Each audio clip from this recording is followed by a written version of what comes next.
special way.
We will reign.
thou say to the house of Yaakov, and tell the children of Yasharel, you have seen what I did unto the Mizraimites, and how I bore you with eagle's wings, and brought you into myself.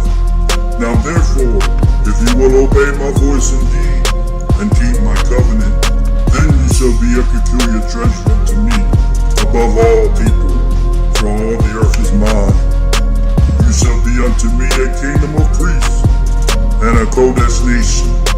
These are the words which thou shalt speak unto the children of Yasharel.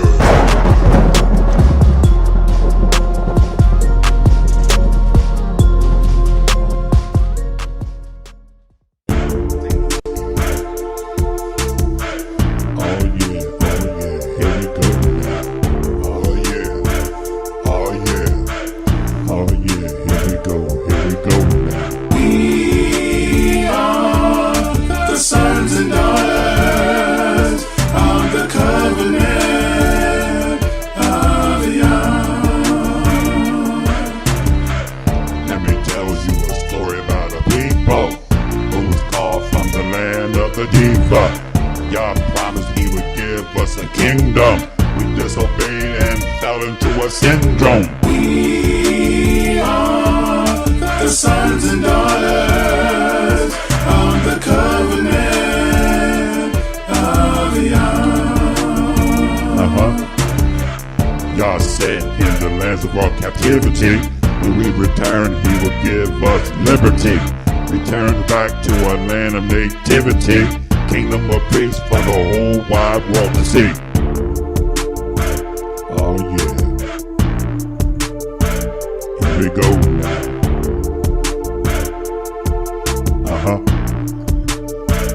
Here we go now. We are the sons and daughters of the covenant of Yah.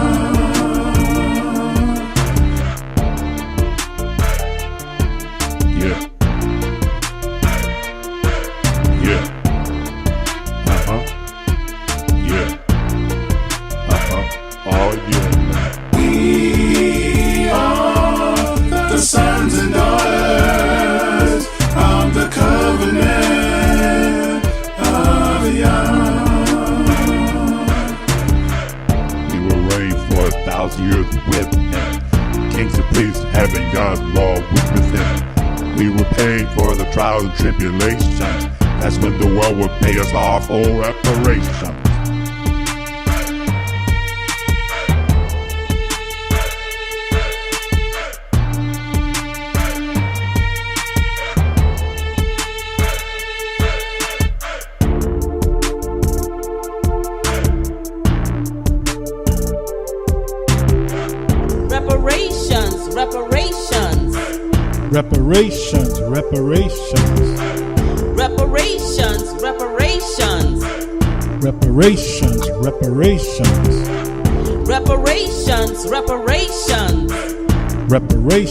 Reparations.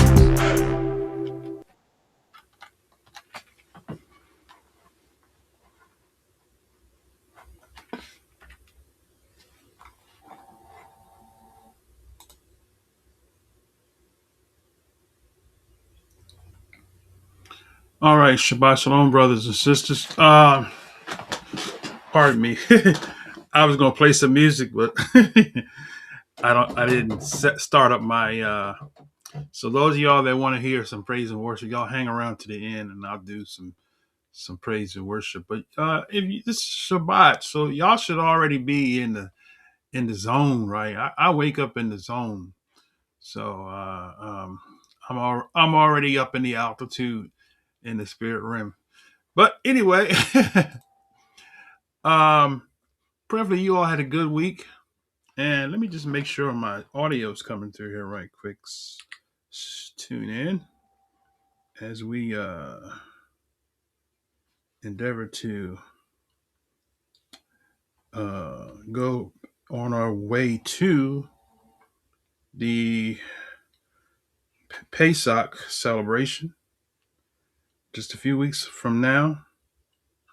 And let me just make sure and I comprehend that there are some people that have already had Pesach, Passover, unleavened bread, whole 9 yards.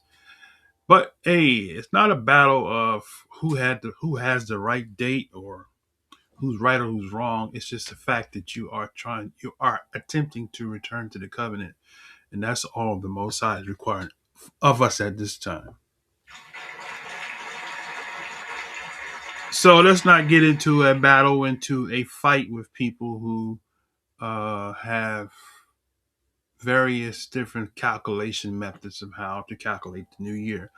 I will say this much: it is the new year, whether you started it earlier or whether you have embraced it in this new moon, right? So we're in the season of the new year. So once again, I say Happy New Year to all those who followers of the covenant of Yah, and you comprehend that New Year comes in its proper season, right? This is going to be the close of our Black History series, and so I'm going to kind of go in deep. I'm going to cover a lot of stuff in this session, right?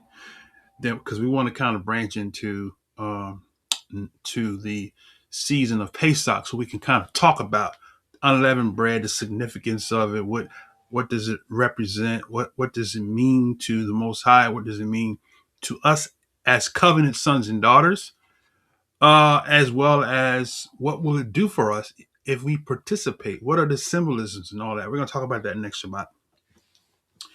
And then the following Shabbat, we're going to be right down in Jacksonville.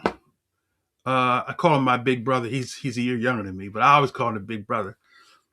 Big brother Moray Josiah Israel down in Jacksonville, Spirit of Yah. So we're going to be down there with him. So if anybody down there, if you're in Jacksonville area, Florida somewhere, and you tune into us and you want to meet us there, that's where we will be in Jacksonville.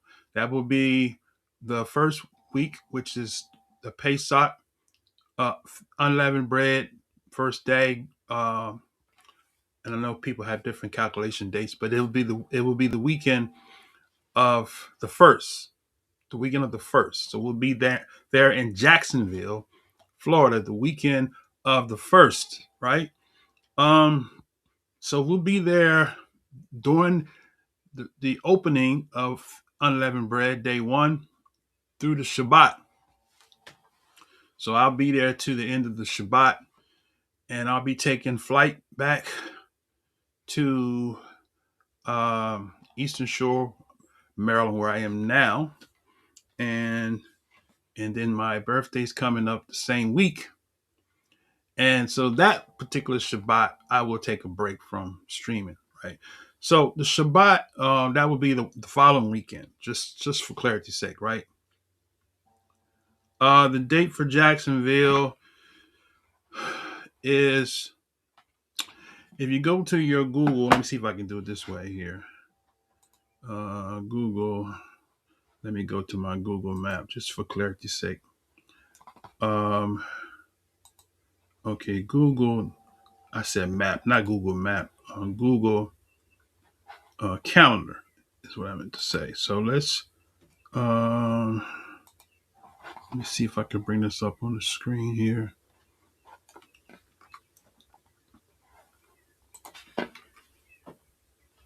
Okay, so here we go. So let me move to the next month. Okay, so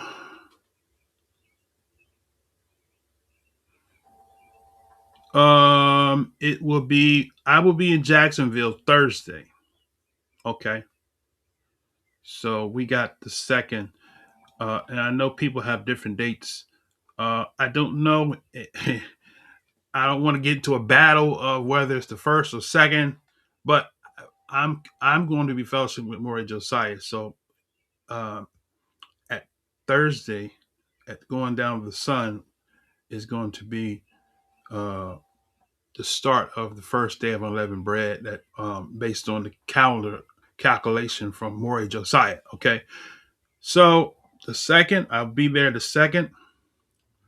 The third, I'm not sure. I don't think we're going to meet on the third. But we'll be back on the Shabbat, which is the 4th. So we'll be there all day on the 4th. So that's the first. That's 4/4/2026. 4/4/2026. That weekend, right? Okay.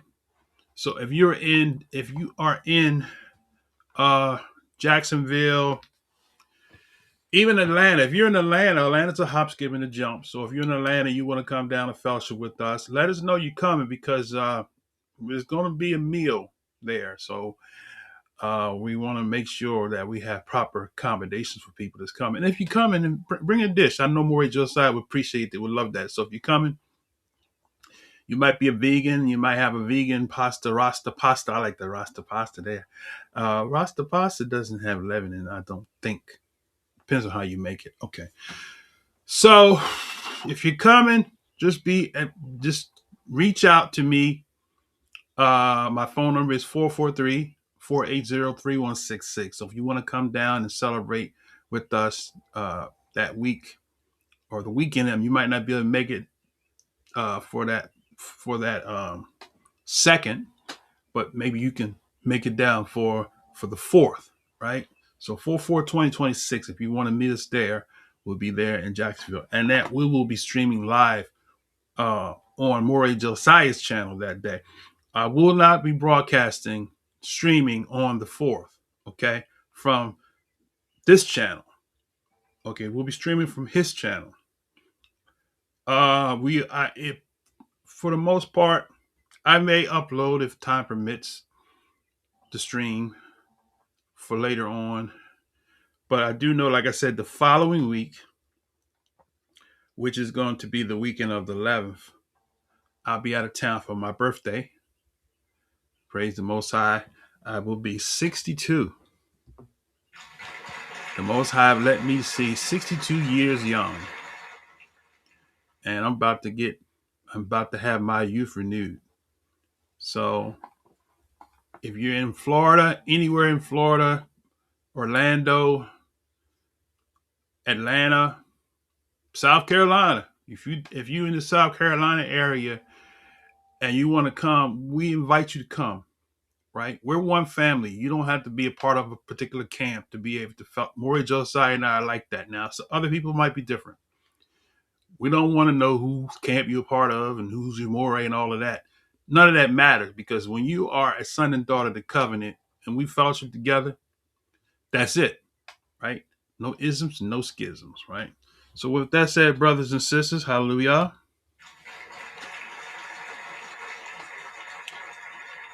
So let me just do my greetings for those that have chimed in so far. Let's see. We have my brother Ak Elihu. That's Ak Elihu. I saw the Hebrew. I was like, who is that? Shalom. Is that Shalom Mishpachah? Let me see. Yeah, Mishpachah. Shalom Mishpachah. That's what it is. That's what he's saying, right? All right, y'all didn't know. Somebody said they didn't know that I can read Hebrew. Well, that actually is the Germanic version of the Hebrew, which is the Yiddish Hebrew, right? But yes, I know how to read the Yiddish Hebrew. I don't speak it because I don't want to lose too many people. Because you can get caught up in speaking in a language that nobody comprehends, right? It's all about comprehension, right? Elias Stone, good to see my brother. Shabbat Shalom. Pray all is well with you in the household. I know you in Las Vegas, so Jacksonville is a little far from you. But if you want to come, I'm inviting you to come. Bring the family if you desire. Just let us know you're coming.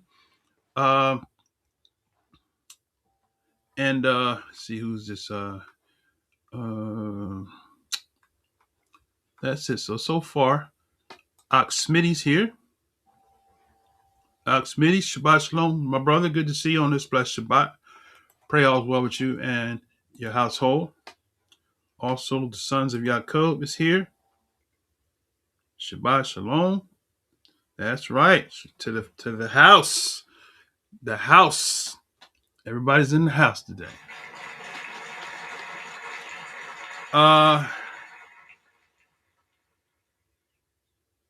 There's a song in my spirit. It says, "Praise Yah, praise Yah, Yah is worthy to be praised. Praise Yah, praise Yah, Yah is worthy to be praised." Right? I sing it at the end, so I don't have my keyboard queued up. So, okay. So, hallelujah. Who is this here? This is the righteous one is with us on this blessed Shabbat. Shabbat Shalom. My sister, to the kings and priests of the Most High Yah. Hallelujah. Yes, indeed. It is a blessed Shabbat Shalom. Okay. So just keep those announcements in mind, right? One of these days, when the Most High take me into the place where I'm going, we'll be able to sponsor some people to come or to go to some of the feasts of Yah. So y'all keep that in the back burner, because I love to be a person who help people who have a need and who are going through a crisis, because that we're supposed to be that type of people for people that are in this walk. There are a lot of people that have a lot of things going on, and we're supposed to be there for each other. So that's my heart. That's my heart. If I can do anything to help you, I'm here, right? Not to be taken advantage of. Don't get that twisted now, because some people like to take advantage of people. I'm not one that will take the advantage. If I sense that I'm being taken advantage of, I'll withdraw. But if I know it's a genuine need and if I can assist, I'm gonna be there to help. Okay. Who's this here? This is Son of Yaakov said, "Praise Yahuwah from the depths of my soul. Hallelujah." You like that song? Praise Yah. Hallelujah. All right. So we're going to go ahead and get started. So this is the close of our series, Black History series, right? Now, for those of you that are first time viewing us, some people get a little twisted because we share the history dynamic of the so-called Negroes that are scattered throughout the diaspora, connecting us back to the biblical Israelites through prophecy. People think that we're causing a division in doing so, but no, it's not causing a division. It's truth. The Most High put it in the book. So if the Most High put it in the book, though, so then it's important, right? And that's my take on that. All right. Now, so we're going to go ahead and get started with J.A. Rogers. This particular series, this particular lesson, as you know, is called the Negro Mixture in Europe, right? And in Arabs and in Jews, right? So now a lot of people have an issue with that, right? The thing of it is I'm gonna say that as I open, right? Because a lot of people want to put a face on who Israel is and who Israel cannot be, right? So we want to be accurate and we want to be on point, because just because you're an Israelite doesn't give you a free get out of jail free card.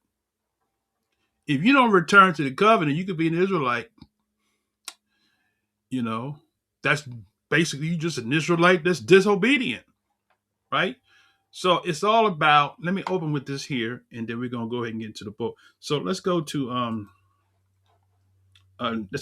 Deuteronomy 30, right? And we're gonna read the first few verses here at the beginning, right? And then we're gonna get into the book. Okay. So with that said, let's do that. Let's go to Deuteronomy 30. Let's see if I can do this right here.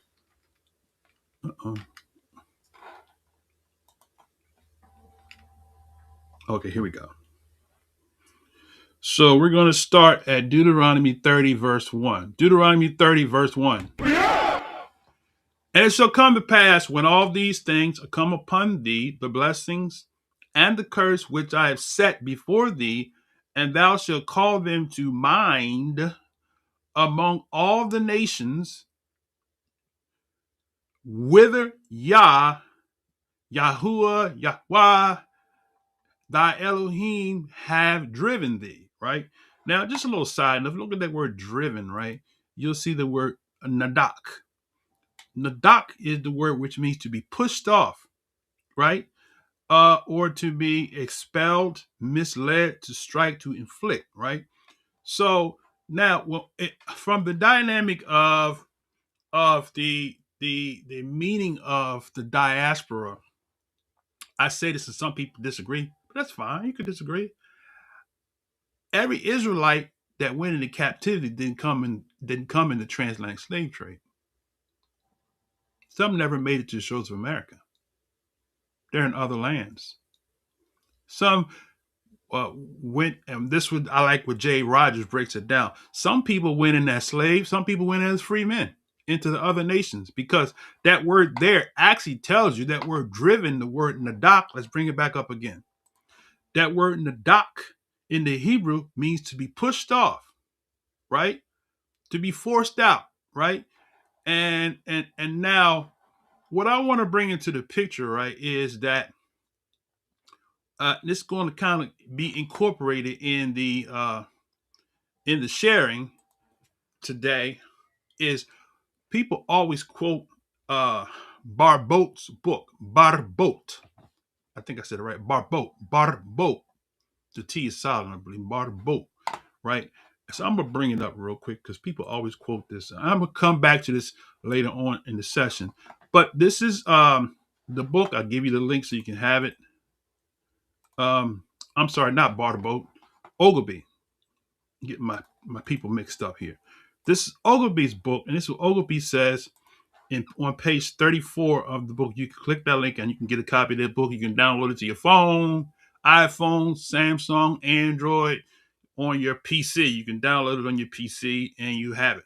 But this page 34, right, which says, many, I'm just going to read it as it is. We're not going to get all caught up into the word Jew and all that stuff.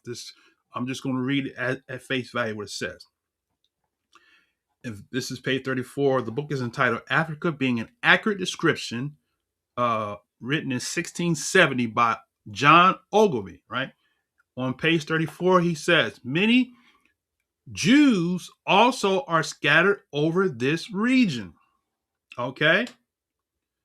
Let me say that again because somebody missed it, right? See, let me just say this here, right? This is for my Caucasian friends who say, y'all ain't no Israelites. The Christian, we call the vocab Malones, the urban apologists or the Christian apologists that want to say, y'all Negroes ain't no Israelites. This is for you. Okay. All right. Now we're going to read it. This is not an angry Negro. This was not somebody who was a follower of F.S. Cherry saying this, right? This man predates F.S. Cherry. He's a writer and what's the word I'm looking for? But it'll come back to me. But he's a writer, okay, and he's writing, and some of what he wrote, he's writing what he got out of Leo Africanus, who predated him, who said some things when he lived, and he lived in the 15th century. This man is in the 17th century, right? All right. With that said, the Most High is using this man to connect the Israelites in Deuteronomy 30 with their culture. So let's go back into it now. All right, with that said, let's go back into it. All right. So he said, many Jews also are scattered over this region. Okay. Many Jews are scattered over this region. What region are they scattered over? Africa. Look at that, Africa, right? Some natives. So they're natives in Africa, right? That he said that are boasting themselves of Abraham's seed, right?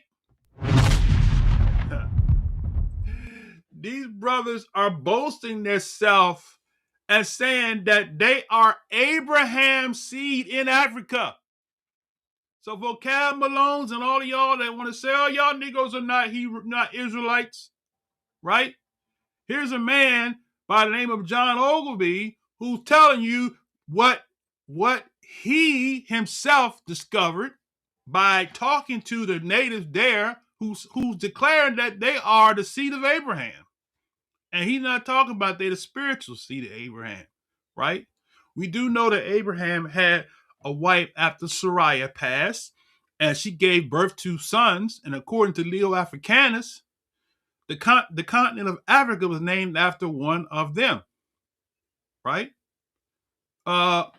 Just for a second, let me go there because somebody said, brother, show that to me in the book. Okay, I'm going to show it to you in the book, doggone it. I don't know why y'all be hard on me. I be feeling some of y'all pulling on my spirit about stuff. So I got to go there. This is not for most of you all. This is for somebody that's viewing this later on, right? They say, y'all never give y'all sources. So doggone it, I'm going to give you the source right now. So keep table Deuteronomy 30. And I want to go to Genesis, right? And we're going to go in here. We're going to show you Abraham's wife, right? So this is Genesis 25, right? Okay. We're going to go to Genesis 25 and we're going to start in verse 1, right? Genesis 25, verse 1. Then Abraham took a wife, right? Her name was Keturah. She bore him Zimran, Jokshan, Medan, and Midian, and Ishbak, and Shua, right? Jokshan begot Sheba and Dedan. There goes your Sheba and Dedan. And the sons of Dedan were Asherim and Letusim and Leumim. And the sons of Midian, here you go. So now, this what's important here for our Black history is this. Midian was where Shemaiah, or Moses' wife, was from. She was a Midianite. Y'all, look. She was. Look. Abraham's wife was a Midianite. That's what it said in the book. I know you want to rip the page out, but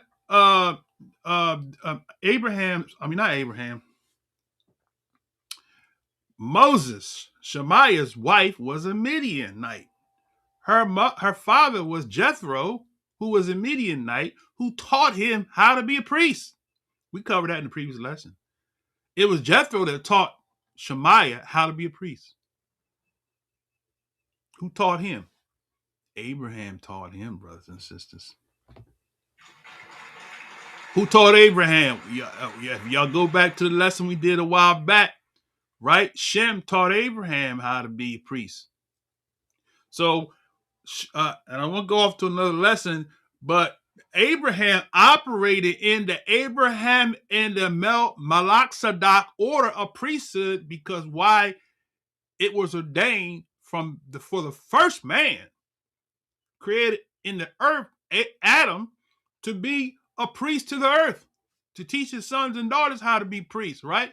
So when you flow down through the chain, you get down to Methuselah, who was a righteous man, who taught Noah and who taught Enoch how to be a priest. Oh, y'all don't want to mess with me today, boy. I'm trying to tell you. What you bringing to the table, brother? That's a lesson for another day. We're gonna cover that in another lesson, right? All right. So back to Abraham. So Abraham, right? Abraham's son Midian, who was Moses' father's daughter, was Moses' wife's father, was a Midianite, right? So the sons of Midian were Ephah and Epher, right? And Hanak or Enoch. And it's interesting, right? This is the same. This is the same name as Enoch. So that's a lead right there. Why would he name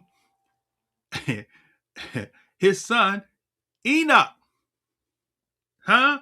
Why would Midian, the sons of Midian, why would he name one of his sons Enoch? Right? So now we listen, brothers, we learned something, we learn something. Enoch, right? Enoch was a priest who taught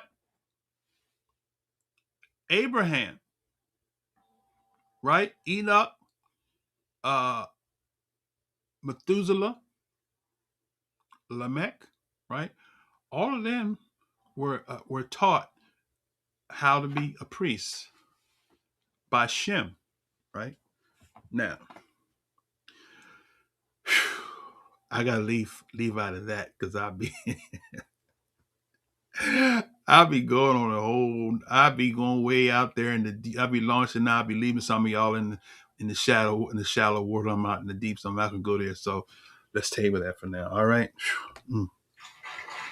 All right, back in. So I'm connecting the dots here. Okay, so Abraham, right? And we're gonna get to the mixing of the Europeans in a second. Okay, I just want to lay a foundation here right quick before we go further. Okay, so Abraham had a son in Midian, Epher, and Hanak. So now this son Epher, right, is Afar, right? Afar is where they name the land after him, Africa. Afer meaning dark, Rica meaning rich. Rica is a Latin word which means to be rich. So when you talk about Rica, you talk about Puerto Rica, Costa Rica, right? Rica means rich, right? The soil is rich, right? The land of Africa means a dark mass or continent that's rich. All right. So now back to John Ogilvy, and then we're going to branch back into J. Rogers. All right. So with that said, I just wanted to bring that out. Before I go back there, let me do this here. Let me go back to John Ogilvy, and then we're gonna go back to Deuteronomy 30, and we're gonna branch back into J. Rogers. All right, how about that? Is that okay? All right, now. So he said, many Jews also scattered over his region, some natives boasting themselves of Abraham's seed, inhabiting both sides of the river Niger, right? So interesting, right? Inhabiting both sides of the river Niger, right? So when you think about it, right, that lines up with the scriptures because Cush had two sides of the land, right? The east side of the river, which included all of Babylon and Sumer. We're gonna cover that later on in the same study, and also on the west side, which is the east coast of Africa, which is also a part of Kush territory, right? Am I right? Am I right? Okay, now, so he says, others are Asian strangers. Wait a minute. Wait a minute. How do you have Asian strangers? Asian strangers? How do you have Asian strangers in Africa? Asian strangers. Is it kind of like when Deuteronomy 30 said that the children of Israel will be scattered? Is it kind of like when you say they were scattered and these people are strangers from Asia? Are they the same people that fled out of Jerusalem and Israel into Africa that he called strangers from Asia? You ever thought about that before? That's what it is. That's what he's saying. He's saying these are Israelites who are strangers. Look at it again, because y'all think I'm making it up. He says some are Asian strangers who fled there. He gonna break it down just in case you think I'm making it up. See, some of y'all think I'm just talking crazy. I'm just making stuff up. I'm analyzing what this brother is saying, and we're connecting it to the scriptures so you can see that the scriptures is speaking. The prophets are saying the same thing that these historians and researchers are writing in their books. This is not something that you first heard for the first time that some angry black man who had a bad deal on life is trying to tell you an Israelite, right? Okay. This is what the Most High brought forth out of a writer. Now check it out. Let's go back into it now. All right. So he says that they're Asian strangers who fled there from the desolation of Jerusalem by Vespasian. So who is Vespasian? Who desolated Jerusalem, right? So now, I can pull it out and I can go over here and I can prove to you that those people historically were Israelites. That this John Oldby is saying they were Asian strangers that fled into Africa, right? When Vespasian desolated Jerusalem, right? Am I right? We got to know this stuff, brothers and sisters, because when somebody come at you and try to attack you and all of that, you bring the resources, bring out the receipts. Tell them, say, look, you know what? I got receipts, brother. I don't care what you say. You can be mad and you can get all super spiritual and religious, but that means nothing to me because spirituality is not based on your feeling anyway. It's based on the breath of Yah that brings forth enlightenment, knowledge, and comprehension. Can I get an amen? Amen. All right. So let's go back in here. All right. So he says what? He says that they're Asian strangers who fled there from the desolation of Jerusalem by Vespasian or from Judea, wasted and depopulated by the Romans. See, look, Jerusalem was wasted and repopulated. He says depopulated. It was wasted and repopulated by the Romans, the Persians, the Saracens, and the Christians, right? So that's a whole nother lesson. That's a whole nother lesson. But the people that's in Jerusalem today, he's telling you who they are, right? Jerusalem was repopulated by Romans, right? What do you say? Romans, Persians, Saracens, and Christians. That's why they had the war called the Crusades, because the Christians got in there fighting against the Arabs, the Muslims, right? The Persian Muslims, not the Afro-Asiatic Muslim, because you got Afro-Asiatic Muslims that are black Moors, but we're talking about the Persian mixture of Arabs. That's who we call the Arabs, right? The Persians, right? Now, Persians come from Maddah, who is the son of Yafet, right? Now, let's go back in, because I'm kind of giving a little too much information, right? That's why y'all gonna have to buy my book. Okay, now, so he says that they fled from Judea when Judea was wasted and depopulated by the Romans, Persians, Saracens, and Christians, right? Or else such as came out of Europe. Now, so this is look, we're gonna show you. Jay Rogers is gonna nail this right here. We're gonna come back to this. He said, or else such as came out of Europe. Boom. So the question is, right? We're gonna cover that a little later on.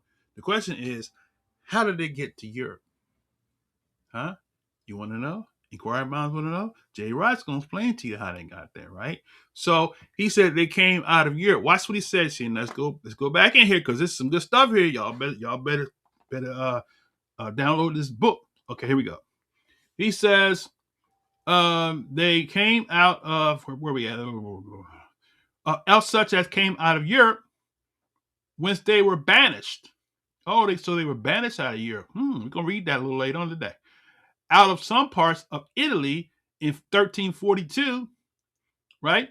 Okay, we're gonna cover that today too. out of Spain. Well, in Spain too, in the year of 1462. How about that? Out of the Low Countries in 1350. How about that one, right? And out of France in 1403. Oh, France. Wait a minute, brother. Wait a minute. How did these Negroes get in all these European countries? That's what this whole series is breaking it down, showing you, right? So let's go back. So he says what? That they out of France in 1403, out of England in 1422, out of England, right? These all differ in habit and are divided into several tribes having no dominion, though both wealthy and numerous. Underline that they were wealthy and numerous, right?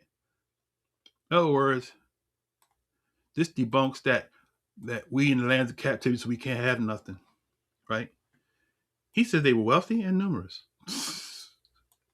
So the Most High is doing what? He is doing what? He is restoring, even in the lands of captivity. Israel don't have to be broken, be begging, be a pauper, because based on your decisions, how you handle what Yah put in your hands will determine your success. Our success is determined by our decisions that we make. The devil can't stop you. Caucasians can't stop. Nobody can stop you but you. If you believe in Yah and you carry the book called the Bible and you believe it, you expect whatever's in there is going to come to pass because the Most High made promises, right? So we have to start holding the Most High to his word. If you're a covenant keeper, if you follow the law, statutes, and commandments of God, you shouldn't be sick. It's time to come off that sick bed, right? I'm testifying because I came through it. Look, I put a demand on Yah's word, but that's a whole another lesson. All right, let's go back in. Okay, all right. So so he said that where was that here? These are the fur inhabit and are divided into several tribes having no dominion, though both wealthy and numerous, but despised of all nations. Right? I gotta hit the boom of that. Despised of all nations. Now, stop for a second, brothers and sisters, right? Wait 1 second. Right? Wait a minute. He said, despised of all nations. I'm going to show you something the Messiah said. Right? Let's go to the scriptures here. Let's go to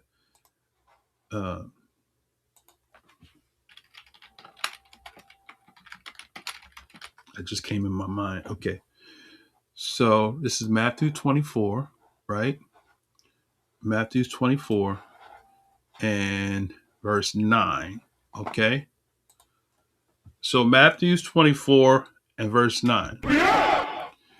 Then shall they deliver you up to be afflicted, and shall kill you, and you shall be what? Hated of all nations for my name's sake. Right?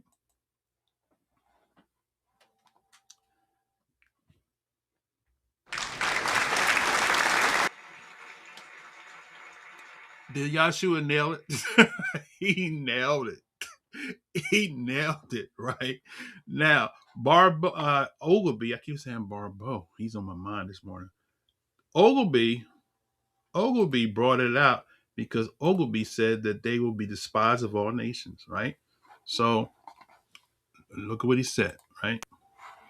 He said,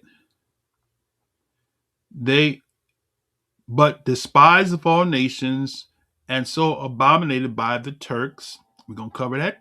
So I'm gonna go ahead and we're gonna go in deep that they are not admitted to be Mohammedans or Muslims unless they are first baptized, and when no otherwise made use of them to receive their customs and gather in their taxes. Right. So now,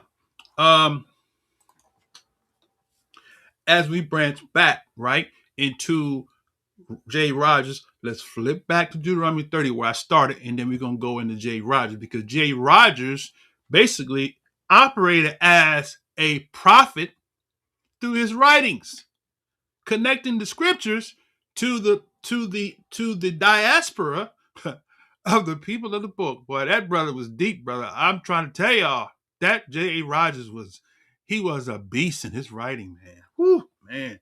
All right. So with that said, let's go back to Deuteronomy 30, and then we're gonna branch into J. Rogers. So now the intent is us knowing that we Israel is just the first stage of returning to the covenant. Because see, the thing is that's the problem I have with some of these movements to say, we Israel, but yet we doing the thing that the Christians do, right? We still worshiping on Sunday, right? We still calling the Most High the Lord God and Jesus and Christ. We don't see that the first initial convert to the covenant was when the Most High told Shemaiah or Moses.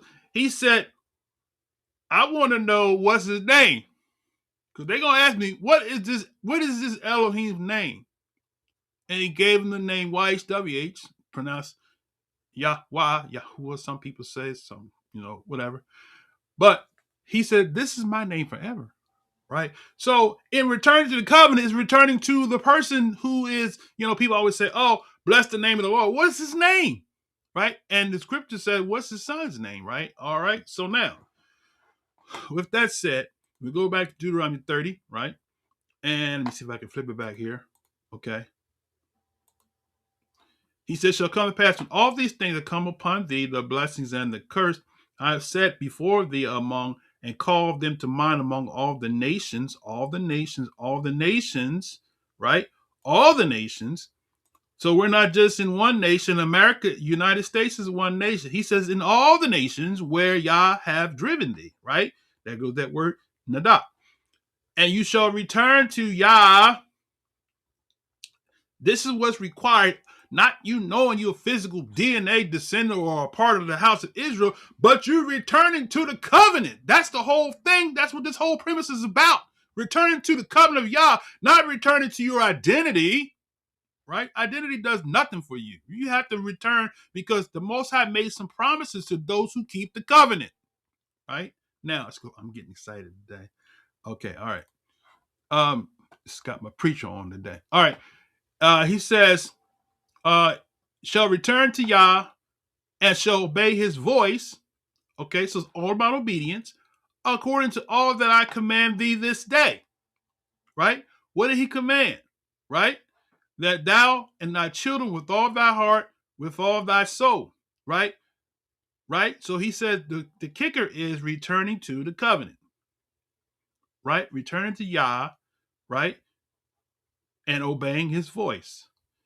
That connects with Exodus 19, which connects us back to the priesthood, right? Because he said, if you obey my voice indeed, right? This is verse 5, Exodus 19. If you will obey my voice indeed and keep my covenant, right? Then you shall be a peculiar treasure unto me above all people, for all the earth's mine. That's why I say, if you are keeping the covenant, you have every right to expect to see the riches, even in captivity, right? We don't have to live as a pauper. Okay? I've never taken that Hebrew Israelite vow of poverty because we in captivity. That's something that a trick or a trap to keep you in lack, right? But Most High is bigger than that, right? All right. So now, with that said, let me go back. So that's what Deuteronomy 30 said. We are to return to the covenant, right? And in returning to the covenant, that's what's going to kick in the blessings, right?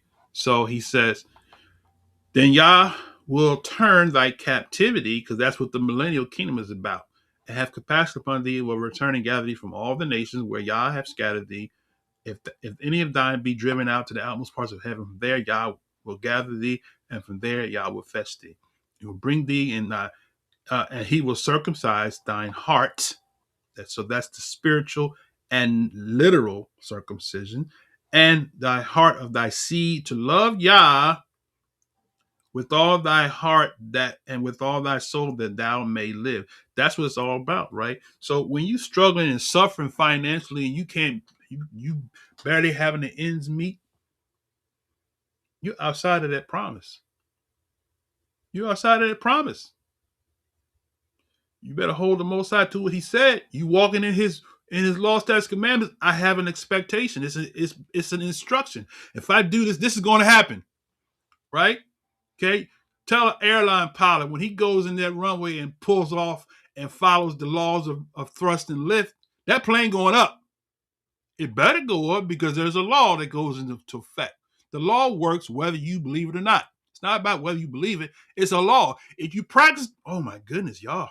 If you practice the law, you're going to see the result that the law promised. Oh my. I'm done on that one. I tell you, I feel my preacher on that lesson, right? We're going to do a lesson on that later after we get through this here. We're going to, maybe we're going to talk about it during Shabbat. That's the time of the Spirit. Huh? Everything that the Most High said is spirit. Spirit is more real than the physical because spirit never dies. Physical dies, but spirit lives throughout eternity, right? The wisdom of Yah is spirit. The words of Yah is a spirit. Man, let me get on back to. I'm going deep. Okay, all right. So, that's it. My goodness, y'all. I feel something happening this morning. But let me get back to the lesson. Okay, all right.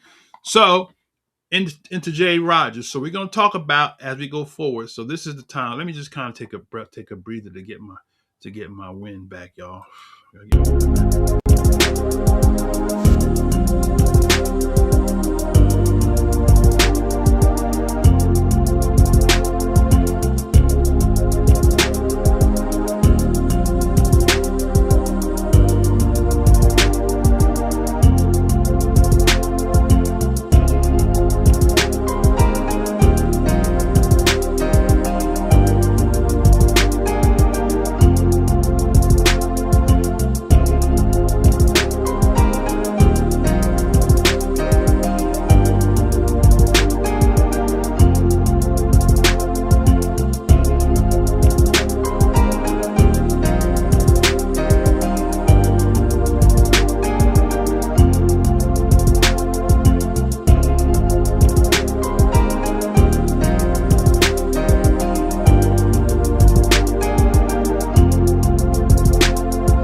All right, sorry about that, brother and sister. I had to regroup because boy, I was out there. Whew, I needed it. Okay, so anyway, before I go ahead further, admins, if you have Lamar Gent blocked, please unblock him. I don't see. He just texted me, and he's a brother in the covenant, and he's been trying to text in the live stream chat. And so if you have him blocked, check and see if you have Lamar his YouTube user, I think it's Lamar Gent. If you have him blocked, please unblock him because we talked about that last Shabbat. He wanted to come in at the end on the live stream. So once again, if you have Lamar Gent, and text me your. I got your text message here. So text me your text to my phone your your YouTube user so I can make sure that you're unblocked if somebody has you blocked, because one of the admins maybe have blocked you. They may not be present right now because I don't see Dookie Dollars on, brother Dookie Dollars. I don't see him, and I don't know if he blocked you or somebody else blocked you, but please unblock my brother. Okay. And he left a message here. His mom passed on Wednesday, and he says, thank everybody, sisters and brothers, who prayed and for the fellowship and etc. So if you have him blocked, please unblock Lamar Gent. So let me just type it here. Please unblock.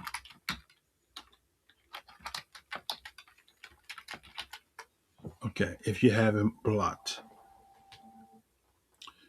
Brother, welcome. I mean, good to see my brother King's at it again. Shabbat shalom to you, my brother. Also to brother Lion Pride. Good to see my brother.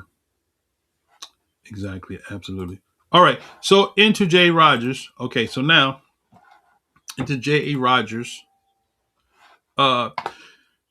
This is chapter 7 of the book, Mixtures of Whites and Blacks in Greece, Turkey, Italy, and Central Europe, right? So we're going to start right here and talking about, because what I want to do, I want to lay a foundation so you can comprehend. Okay, we just read to you how the Messiah said, matter of fact, let's bring this into picture first because it's in my mind. I didn't give it to you, but I'm going to give it to you. Okay, so Luke 21:24. This is what the Messiah said. This is after the captivities in the Tanakh, right? Okay, Luke 21:24, right? Luke 21:24. All these passages and these profound statements in scriptures and the Messiah, the Messianic age, concur with what the Most High said out of the mouth of the prophets, right? So 21:24. He says this here. Okay. Luke 21:24. And they shall fall by the edge of the sword and shall be led away captive into all nations. Right? And Jerusalem shall be trodden down by the Gentiles until the time that the Gentile be fulfilled. So that's what the book say. So if you are a believer, if you believe the Bible's true, then you have to explain to me what period of time did this happen, right? Because the writers are zooming in and telling you they're using the Bible timeline, they're matching it, merging it with history. There's another book that I use called The Chronology of Ancient Kingdoms, right? Where he's free now. He's able to text. So whoever had him blocked, please don't block Lamar Gent. Okay, all right. Praise the Most High. Okay. So yeah, I see your okay, I see your text, but you're in good now. So let's go ahead. All right, now moving forward. So the Messiah said that Israel will fall by the edge of the sword. Now the foundation I'm laying is this here, right? Who was in rulership when Israel went into captivity in the Messiah's day, right? Was it not the Romans, the Greco-Roman civilization, right? So now the foundation of the Greeks and Romans Empire included a territory of land called the Byzantine, right? So that's where we're going to start right there. All right. So if that's said, now we're going to branch back into the book. He says the Byzantine or Eastern Roman Empire, just in case you're not clear, like the Western was a great melting pot. He says Greeks, Armenians, Arabs, Jews, Negroes, boom, Nordics met and mingled in disregard of race. Now, so to my people, to my Christian urban apologists, to my vocabulons, that have this, that blacks came from Africa, Jay Rogers is smarter than you. He's saying that they was mixing in the Byzantine Empire. Okay, so let's let the scholar who has traveled. I don't know that vocabulary traveled the world and gone into these places where Jay Rogers went. We're gonna show y'all some images today too in this book. We're gonna show you some stuff about the sex and race. All right. I'm going to extend this lesson, this class, till I get it done. I'm gonna try to get it done quick, but if I can't, I'm gonna extend it till I finish. All right. So, so he said it was the Byzantine Empire, the Western Roman, okay, Eastern Roman, like the Western, was a great melting pot. Greeks, Armenians, Arabs, Jews, Negroes, Nordics met and mingled in disregard of race. Byzantium was closely linked with Ethiopia. Let me say that again, right?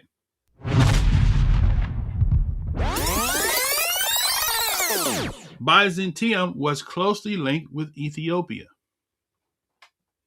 I wonder why, right? Byzantine rulers took their title Basileus from Ethiopia. Did you know that? All right. And such prejudice as existed were tribal, national, and religious, principally the later after Christianity came to power. There was, says Spengler, not the slightest difficulty about an Irishman who was in Constantinople. So the Irishman was in Constantinople marrying a Negro woman. Right? And if both were Christians. Justin II married his Negro cook. Justin then married his Negro cook to a noble Roman lady.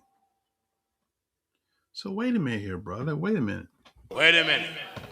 He says that Justin II married his Negro cook. I mean, that's the father, right? Because he say the paternal lineage come from the father. That's what the camps teach, right? Okay. So Justin's cook, who was a Negro, married a Roman lady. Now, if Justin's cook was a Negro and he married a Roman lady, what would his children be? Even if they look like their mother. Regardless of what the physical feature may be, if that Negro cook married a Roman lady, and if she was pale, and she probably wasn't, but it's just say if she was pale white, and the child happened to come out looking like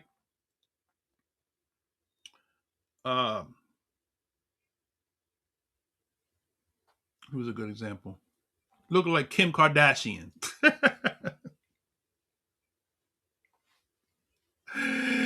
That child is still a Negro. Because the line follows the father, right? So he's saying that Justin's Negro cook married a Roman lady. So let me say that again. So if he was a Negro, camp teachers, and he married a Roman lady who was a Japhite, and the child comes out looking like, who did I say? Kim Kardashian. I'll take a step further. Justin Bieber. That child is a Negro.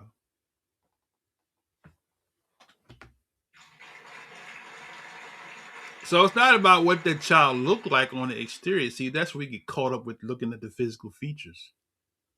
You don't know a person's history just because by looking at them in the face. They might want to blend in hiding with the Caucasian people because it's favorable at this time because they can pass for a Gentile.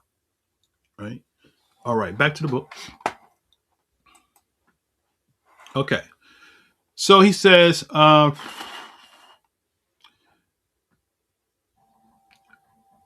nice forest, focus, greatest of the Byzantine rulers was an Arab, and from the description given of him by Lupran, Bishop of Cremona, who saw him a Negro. This guy is in a Byzantine Empire. He said that he looked like a Negro. Such prejudice as existed against race and matter of marriage were directly chiefly against the fair whites to the north because they were considered heathens. Right? Constantine the Great issued strict orders against even the marriage of their princes with his people. So now, let me just back up something because something he said was very profound here. So this is to my Christian friends who want to make the Greeks look white, look like Caucasian, North Caucasians, right?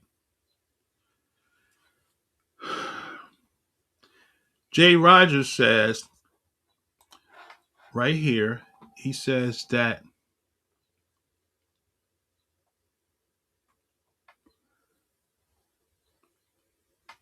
Constantine the Great, right here, Constantine issued strict orders. So Constantine, who was Constantine, the Emperor of Rome, issued strict orders against marriage of their princes with his people. Whose people? Such prejudices are existed against race in the matter of marriages were directly chief against the fair whites. The fair or the very high, less melanin or pale, if you will. He says that it was chiefly against the fair whites, and just in case you're not clear about it, he says to the north, because they were considered heathens, right? So Constantine didn't allow the Greeks to marry the pale-skinned Northern Caucasians. So then how could the Greeks look like the Caucasians? How could Constantine look like an Anglo Saxon if he didn't mix with the Northern Gentiles? Okay, let's go back in now. I know somebody's mad as hell right now because of that, but look, the truth is the light. All right. Brother King that again said that you can't judge a book by the cover. Ain't that the gospel truth, my brother? That's the gospel truth. All right, now back in. Okay. He goes on to say, Negro soldiers who had been coming into Greece from about the 10th century BC continued to arrive until the War of Greeks Independence in 1830 and later. So let me back up for a second because this is deep here, right? Look, I want to do this for clarity because see, we've been dumbed down and we've been educated with false information. He quoted his sources here. Y'all can check the sources out in your own personal time. But he made the statement that Negro soldiers had been coming into Greece from about the 10th century BC. So that's what? 1000 BC, right? So since 1000 BC, vocab Malone, the Negro soldiers have been coming into Greece. Since 1000 BC, the 10th century BC, right? It was no light, fair, complected Greeks, Caucasian, Gentiles, Gomerites, Russians, all of them, Northerns. They wasn't even allowed to marry the Greeks. It was a bunch of Negroes marrying the Greeks, right? What you bringing to the table, brother? I know that's right. Somebody's mad as hell at me now, but that's okay. You'll get over it. Learn something, right? You're gonna learn today. All right, let's go back in. Okay, I'm just getting my feet wet. Okay, so he says since 10,000 BC, and they continue to arrive until the War of Greek Independence in 1830 and later. How about that? The pirate who plundered the temple of Neptune was Sino, a Negro. In 904, Leon the African invaded southern Greece. Leon the African invaded southern Greece with 54 ships and 10,800 Negroes and ruled it for years. Let me back up and say that again because somebody is doggone it and missed it. He says that in 904, Leon, I read this in another book too. This is good stuff here. Leon the African invaded southern Greece with 54 ships and 10,800, right? Negroes, 10,800, what? Negroes, 10,800, what? Negroes, and ruled it for years. So, to my people that want to make, Israelites, they weren't black, them Greeks they wasn't no Negroes. You don't know your history. You don't know your history. Because he's saying 10,800 Negroes, and at that time, that's a lot of people. 10,800 back then is almost equivalent to 1 million people. Okay, in terms of the population size back then. Okay, he said 10,800 Negroes ruled it for years. So the 10,000 Negroes ruled southern Greece for years. Well, doggone it, who was those Negroes that ruled Greece? They were Israelites, brothers and sisters.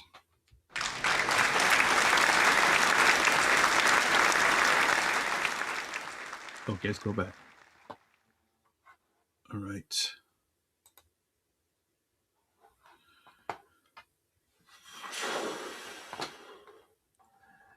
Negroes were an important part of the Turkish army that captured Greece in 1453.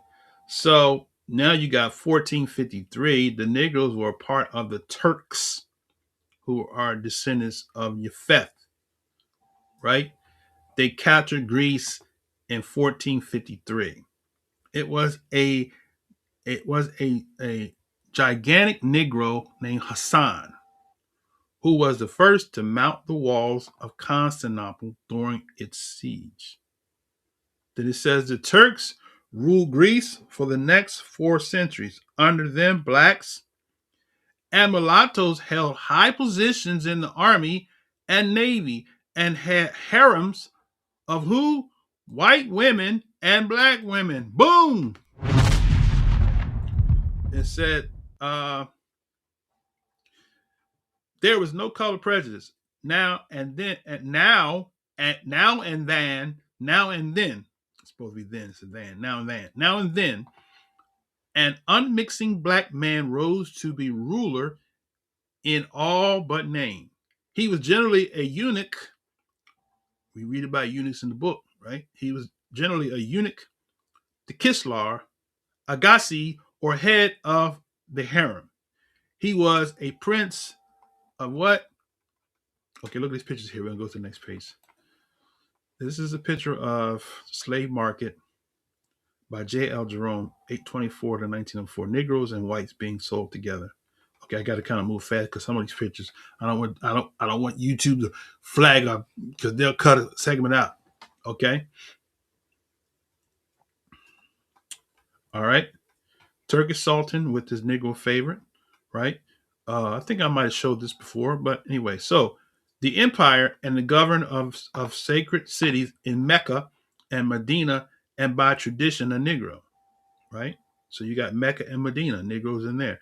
Kislar held power for 7 centuries. So Kislar held power for 7 centuries. That's 700 years. The Kislar, okay? A French writer of 1635 said there were 500 Negroes for the 300 women in the Sultan harem. 500 Negroes for 300 women in the Sultan harem. He describes them as having flat noses, thick lips, and curled like wool, and face fearfully black, so there is no white to be seen but their eyes. Some of these blacks taught the women dancing and deportment. The Turkish power extended beyond Greece into Bulgaria, okay, Romania, Serbia, and Albania, and almost to the gates of Vienna. Large numbers of soldiers used in the conquest were what? Negro levies from Egypt and from Sudan. Now, remember we just read, we told you that John Ogilvy said there was many people all over Africa saying they were Abraham's seed. Okay, we know Ishmael was in North Africa. He's an Egyptian, but he's Abraham's son. On his mother's side, he's an Egyptian.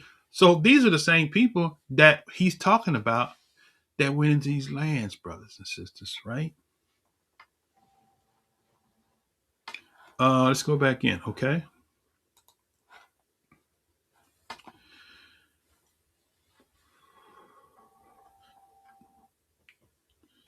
He said they left traces of their blood. Let me back up for a second, okay? Turkish power extended beyond Greece and Bulgaria, Romania, Serbia, Albania, and almost to the gates of Vienna. Large numbers of soldiers used in the conquest were Negroes, levies from Egypt, Sudan. They left traces of their blood in the whites of all that region. What region? Okay, let's unpack it. These blacks that came from Egypt and Sudan, he's saying they left traces of their blood in who? In the Greeks, in the Bulgaria, in Romania, in Serbia, in Albania, and in Vienna. Y'all stop the madness. Y'all stop the madness. Huh?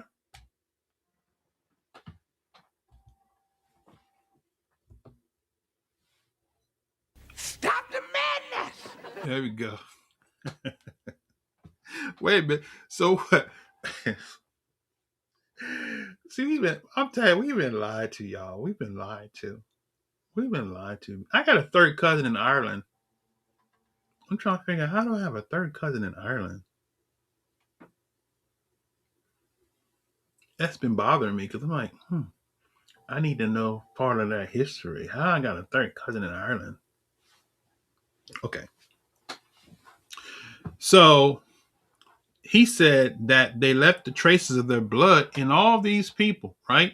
So the Negroes left traces of their blood in the Greeks, the Bulgarians, the Romanians, the Serbians, the Albanians, right? The Vienna, right? That's in Italy. And large numbers of soldiers used in the conquest were Negro levies from Egypt, Sudan. They left the trace of the blood in the whites of all that region. So they got the one drop rule. So those people, as quiet as they might be kept, they got some Negro DNA. They got some Negro DNA. They don't want to tell about it. It's a shame. Truth is coming out. Okay? Let's go back in. All right?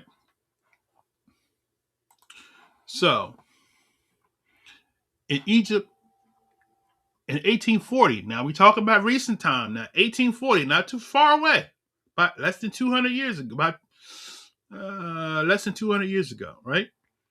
In 1840, Egypt sent 30,000 Negro soldiers to ravage southern Greece. Melingen tells of the large number of Negroes of both sexes he saw in Istanbul alone. Okay, so we got Istanbul. Let's do this here real quick. Let's see if we can zoom in on a map and find out where this Istanbul is. So let's do a quick tour right quick. I didn't have to do my homework to do this tour. So let's do a quick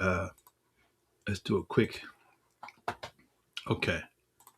Let's see if I can find it right quick. All right. Istanbul. Okay, I don't know where that is. Istanbul. Let's see. It's in Istanbul. Okay. It's in Istanbul. It's called Istanbul. Okay, Istanbul. So I guess maybe it was a typo. Okay. So the book says what? He tells us that Bulgaria. Let's do this. Do Bulgaria, Romania, Serbia. Okay. So let's do this here. Let me let y'all see what I'm doing here. Okay. So let's go. Let's do directions, and then we're gonna do.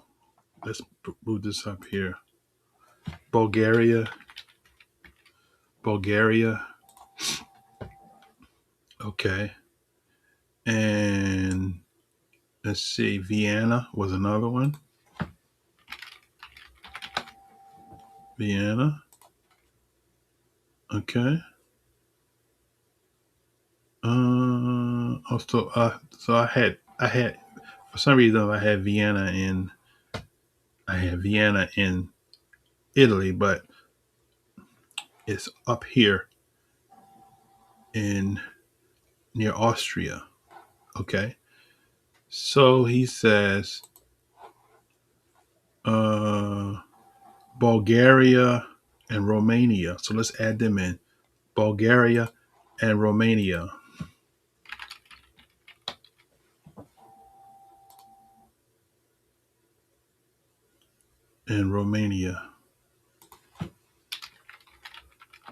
Y'all see what we doing? So we're showing you what he's saying. So the Negroes was going all up in here, right? Vienna's way up here near Austria, right? So Germany is way north up here, and Poland's way. So these people here saying they have no connection with the Greeks. Okay, so J. Rogers says that these Negroes left their traces of their blood in the whites of all that region. In 1840, they sent 30,000 Negro soldiers to ravage southern Greece. Melingen tells that the large number of Negroes are both sexes he saw in Istanbul. So we showed you Istanbul, right? Istanbul, which is right here. See Istanbul right here? That's what they call the Byzantine, right? There's Brother Dallas. Shabbat shalom, my brother. Good to see you. Good to see you, my brother.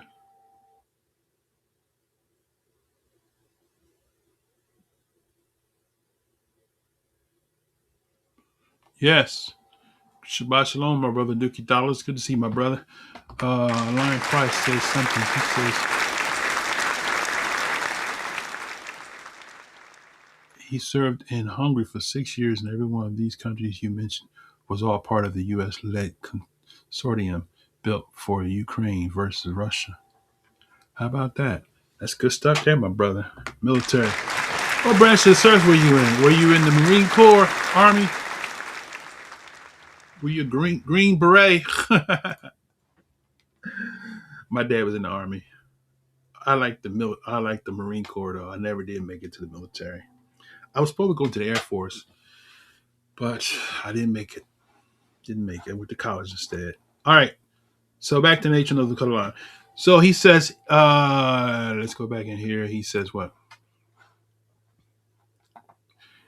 He says from the white Caucasian to the black Negro, all the intervening tints and complexions are to be seen within the precincts of this metropolis. They don't want to tell that part, right? So, among these various races, the African stands conspicuous on account of both the tint and the number of its members. No distinction whatsoever, he says, was drawn between white and blackface. He estimates that in the Greco-Turkish region had been brought in over the centuries 100,000 Negroes, boom, by each generation, most of whom died from overwork. Among the mulattoes holding the high office, he named General Mehmet Pasha. Blacks were seldom permitted to marry among their own people. So what's he saying? He's saying that in Istanbul, right, they were marrying these people that we showed you on the map. They was marrying all these people, all these women. So the Negroes were marrying these women way up here in Vienna.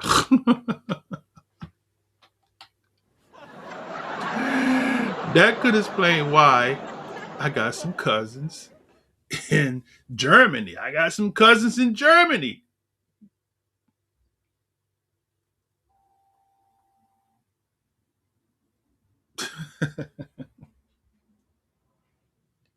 See, everything is not what it looked like, brothers and sisters. See, we get all this hate-filled uh, anger at people because of what they look like. They just might be a cousin.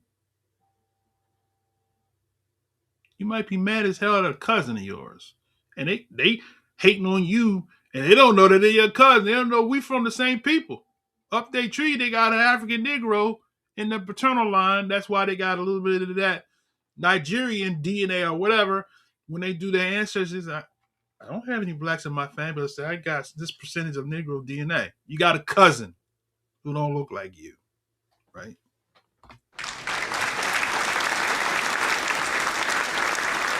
All right. So he says,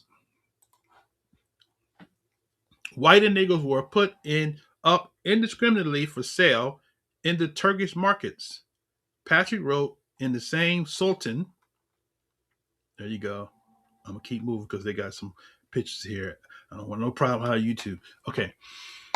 Aziz, there were slave markets which were open to the public. According to the Mohammedan region, all races were equal before God, and the boys and girls sold in this way were sometimes fair Circassians or Circa-Asians, and sometimes blacks. Miss McIntosh wrote, not only poor black Nubians are sold in Damascus, they're sold where? In Damascus. Wait a minute, hold a second. Damascus? Where's Damascus? Hold on a second. I got to throw Damascus in this rotation.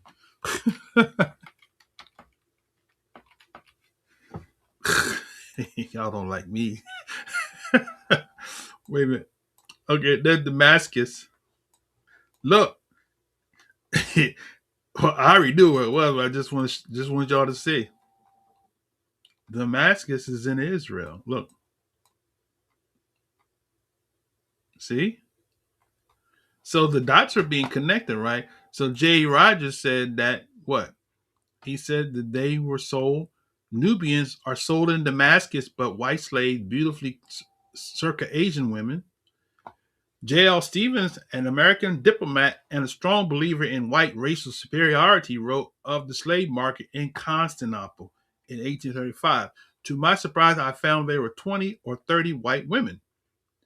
He says, bad, horrible as this traffic is under any circumstance to my habits and feeling, it loses a shade of its horrors when confined to blacks. But here, whites and blacks were exposed together in the same bazaar. The women were from Circa Asia and the regions of the Caucasians, that country so renowned for beautiful of its women. How about that? There goes your beautiful skull, right? He said, one thing particularly struck me was perhaps as an American, I ought not to have been so sensitive. A large number of men were at work in the fields, and they were all slaves. Such is the force of education and habit, that I have seen hundreds of black slaves without a sensation. But it struck rudely upon me to see white men slaves, an American, and he one whose father had been a soldier in the Revolution, and, and had fought to sustain the great principle that all men are by nature free and equal. In other words, in the Near East, under both Christianity and Islam, a pronounced difference of color as the between white and black counted for no more than to say that between brunettes and blondes in North Europe, right? How about that, right?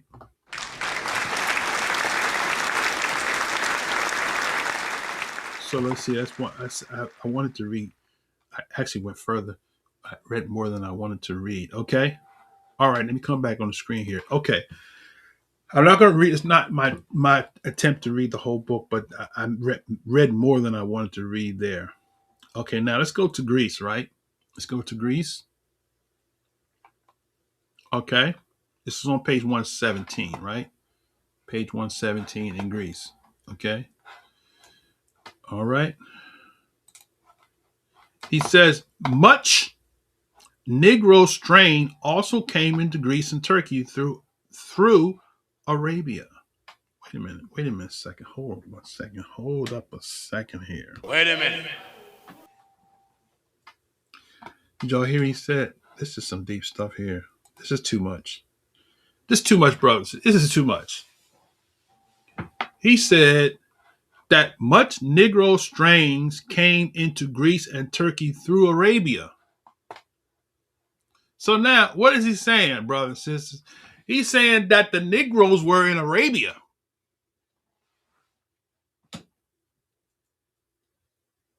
Who's in Arabia? Arabs. Okay.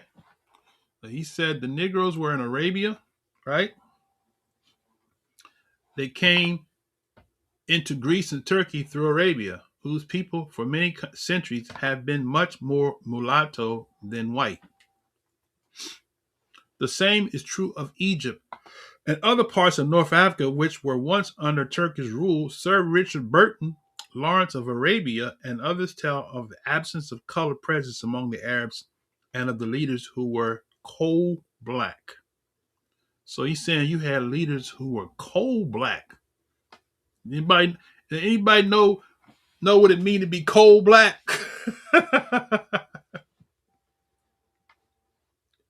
He said it was coal black. Lion Pride said what? I would have visited Romania, Russia icons, but I wasn't woke until 2016. I was USAF veteran, but 2009, 2015, I was being Boeing civilian contractor for the USA supported C-17 plane. Sorry about that, guys. Okay. Bill collector. No, it's not a bill collector. I take that back. Okay. Let's see. So where's that? Let me go back in here. Okay.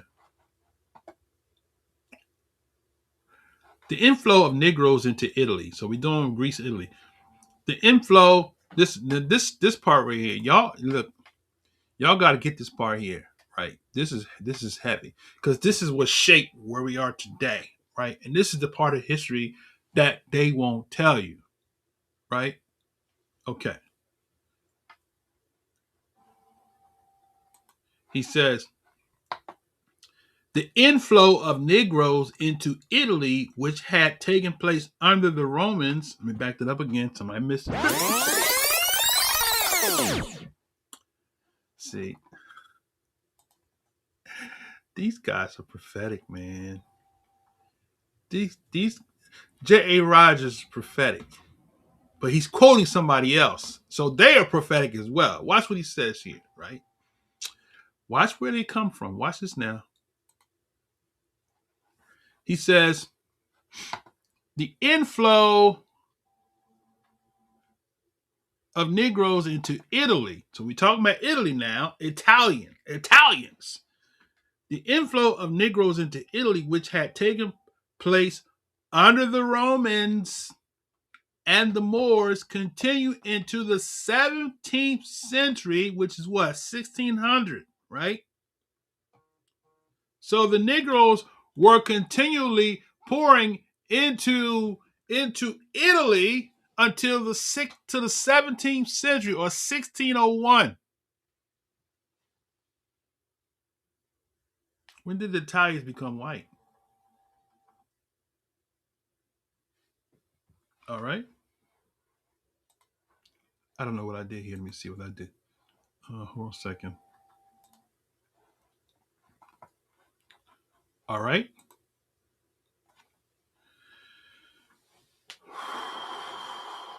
So it had taken place until the 17th century, right? The slavery of the whites and blacks extended from Constantinople to Rome. The Venetians and the Genoese, great slave traders, brought Negroes in numbers to Italy, where they were used as what? Soldiers, slaves, wrestlers, divers, swim masters, musicians, jailers, hatchetmen, executioners, pages, and pets for noble ladies. Three of the later were Lucretian Borgia. There goes your Borgia. Caesar Borgia, Lucretia Borgia, right? Isabella.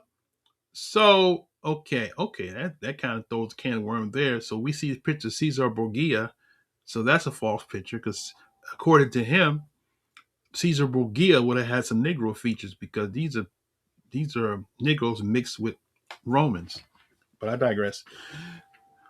Isabella of Mantua and Queen Isabella of Aragon. The latter wrote her agent in Venice asking him to send her a Negro blacker in color than the previous one. Unmixed Negroes were generally preferred in the courts and households of the rich of those with a white strain. In Sicily, most of the slaves brought in were unmixed Negroes, accounting in part of the present dark color of its population. Boom! Sicily, right? Livy, in the article of domestic slavery in the Middle Ages and in the importance of anthropology, says that Negroes did what? Negroes, okay, there goes some more pictures. 16th century Venice. Okay. Italy. I showed this one last week, I think. That's Lucretia Borgia. So she's a relative of Caesar Borgia. So how about that one there? Italy. Okay, let's go. It's a came from Bornu and were therefore the purest African strain. Okay, along with these blacks were Saracens. So we see Saracens in the scriptures. We're not going to go there. Who might have been of any color from black to white. White Circassians slaves were common too. Negro soldiers served besides white ones. It was a Negro who killed Marquis de Pescara, the French commander at Castel Nova in Italy in 1492. Did y'all know that? Pescara had bribed the Negro to let him enter the castle, but the latter tricked him. In Venice, Negroes were gondoliers. Caldini mentions a Negro shoemaker there. The famous printer Aldo Manusio had a Negro in his print shop, from whom came the phrase printer's devil. One Negro slave gave to his physician of Queen of Bohemia a cure for snake bite. And an herb shop, one of the most remarkable of his time, had on its sign the head of an Ethiopian. Okay. So let's go down here. So white slaves were sold among with black ones. In 1649, Scotsmen captured by Cromwell were sold in Venice. White women were exposed nude for sale. Brantome tells of the one beautiful captive who was examined openly. Okay, all right. He tells also of seeing Negro slaves and chambermaids, presumably white, dancing at Malta. Okay. Negroes became favorites and jesters at the Italian court. So you had Negro jesters. You know what a jester is? Right. Brantome mentions one of the courts of Alfonso I, King of Naples, Aragon, in 1450. The King Reign of Sicily had several. These blacks were sometimes crowned kings in jest at court festivals. Right? Okay. White princes had Negro women as mistresses, and their children were accepted into the nobility. White princes had Negro women as mistresses. Interesting. Alfonso I of Naples had a daughter by a Negro woman. She married the great Leonello Cardinal de Medici, later Pope Clement VII. Had a son by Anna, slave of servant of his aunt. This son, Alessandro de Medici, became the first ruler of Florence and married the daughter of Emperor Charles V. How about that? His children married persons of high rank. Casanova, I go to Casanova, most famous lover of history, probably came of this Negro stock. Casanova. He had an African complexion. In his coat of arms are two Negroes. As a result of the importation of Negroes, many Southern Italians and Greeks in the 18th century were so dark that when Napoleon ran short of Negroes for his black brigades, he used them. Sicilians were then much darker than they are now. I wonder what happened to their color. What happened to their color, huh? A more recent instance of Negro strain in the distinguished Italian family is that of the Garibaldis and the Giuseppe Garibaldi, famous patriot, married a Brazilian mulatto woman. His favorite aide in the Italian campaigns was the Uruguayan Negro Andrea Aguiar, who had a white wife. American Negro soldiers in the Second World War had a number of children by Italian women. And now, shifting the gear to Austria and Germany, let's see. The Negro strain in the peoples of North Europe was already discussed in Volume 1 of Sex and Race. To this, the Northern Europe, Russia was taken. Wait a minute, let me back up. This part right here you don't want to miss. I'm going to take my time. This part, you don't want to miss this part here.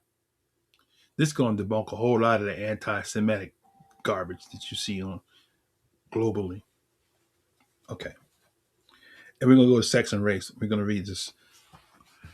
I'm going to show you some stuff in Sex and Race. Y'all going to learn today. You're going to learn today. You're going to learn today. I'm going to show y'all some stuff from Sex and Race book. Y'all going to learn today. You're going to learn today. You're going to learn today. Call your mama. Tell your mama, this guy's on here. He's going in deep. He's bringing out some history that a lot of people don't know about from J. Rogers. You're going to learn today. Right?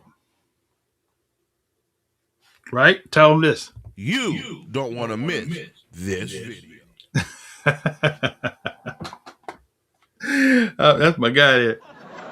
Social Fire. What'd he say? You don't want to miss this video. All right. So let's see where we at. Okay. So we talk about Austria, Germany, Holland, and Belgium. So let's do this real quick. Let's take all these out. Okay. So we're going to put here Germany. Wait, hold on. Germany. Okay. And then I want to put Belgium in here. Belgium. Right. And what was the other place he said? Holland, Austria, and Holland. So Austria, Austria, and Holland. Y'all gonna like this here. This gonna debunk a whole lot of false Semitic garbage. Right? Okay, here we go. So he says, so look at these places here, right? He says Belgium, Amsterdam, Germany, and Austria. Now, can y'all see the map? Let me zoom it out so y'all can see what lands we're talking about. We're talking about in the Caucasian regions of North Europe, right? Okay. Oh man, we about to hit some stuff here. Look, Germany. Germany was added into it, right? Now, kudos to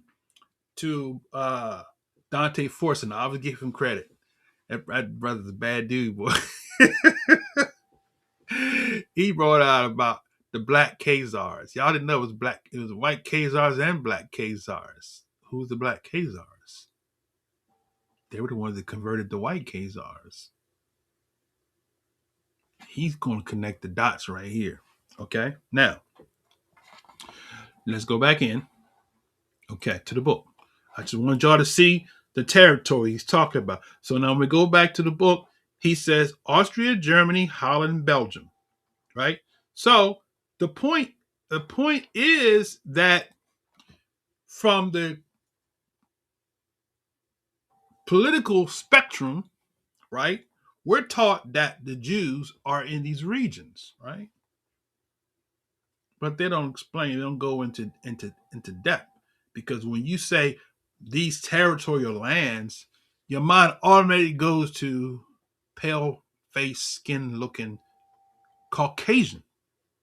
That's not to say that some of them are not, but the point is that Jay Rogers is going to break it down in this. And you're going to learn today. And you don't want to miss this video. All right. So let's bring it out. He said the Negro strain in the peoples of Northern Europe was already discussed in Volume 1 of Sex and Race. We're going to cover it in a minute. Okay, we're going to go there because I'm going to show you what he said. Because J. Rogers is a bad boy. Okay. To this, following facts may be added. Most of the Negro strain in Northern Europe and Russia was taken in by who?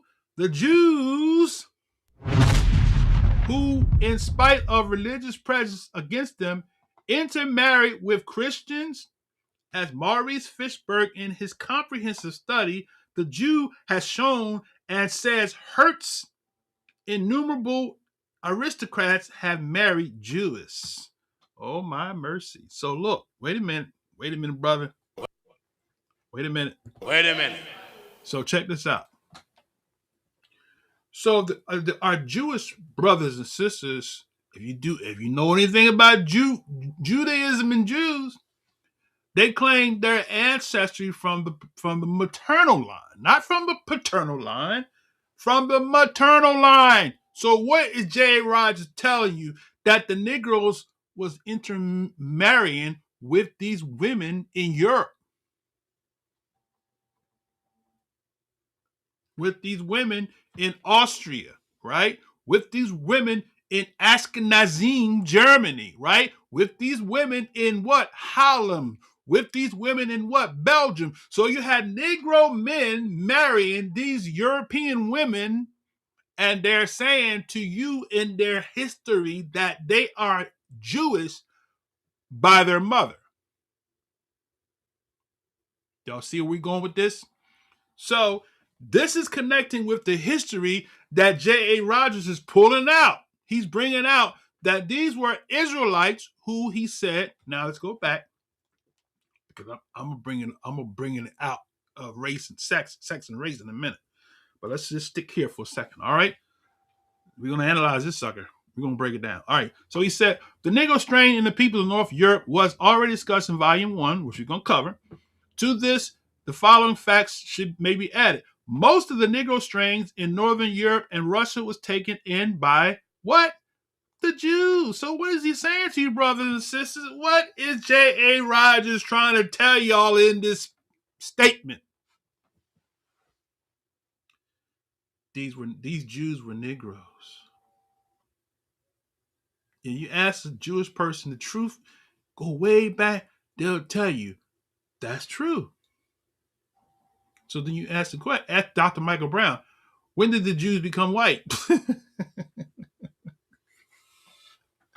When did they become white, brothers? This is because this is history, right?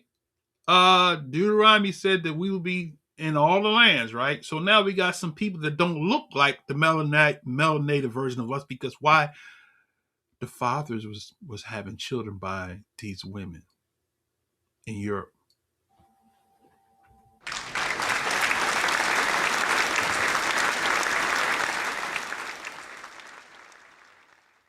Thank you for that. Moray Josiah, Shabbat Shalom, my brother. He said Damascus is the capital of Syria. Man. J. Rogers, that brother, boy, I'm telling you. Is anybody's head spinning with all this knowledge so far? This is too much. All right, let me get back in. All right. Okay, so he says what? To this following facts, it must be added the Negro strain in Northern Europe and Russian was taken in by the Jews, who, in spite of religious prejudice against them, intermarried with Christians. And Maurice Fishburne, in his comprehensive study, the Jew has shown and says Hertz innumerable aristocrats have married Jewish. As was already said, he says the ancient Jews who left Egypt must have been what? Quite Negroid. Let me say that again. Somebody missed that.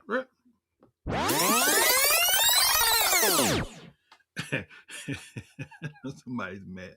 I already know. See, that's why y'all say why you left. Because I know somebody's gonna see this as mad as hell. I got trolled last week in the video. I said this clown. I almost said something.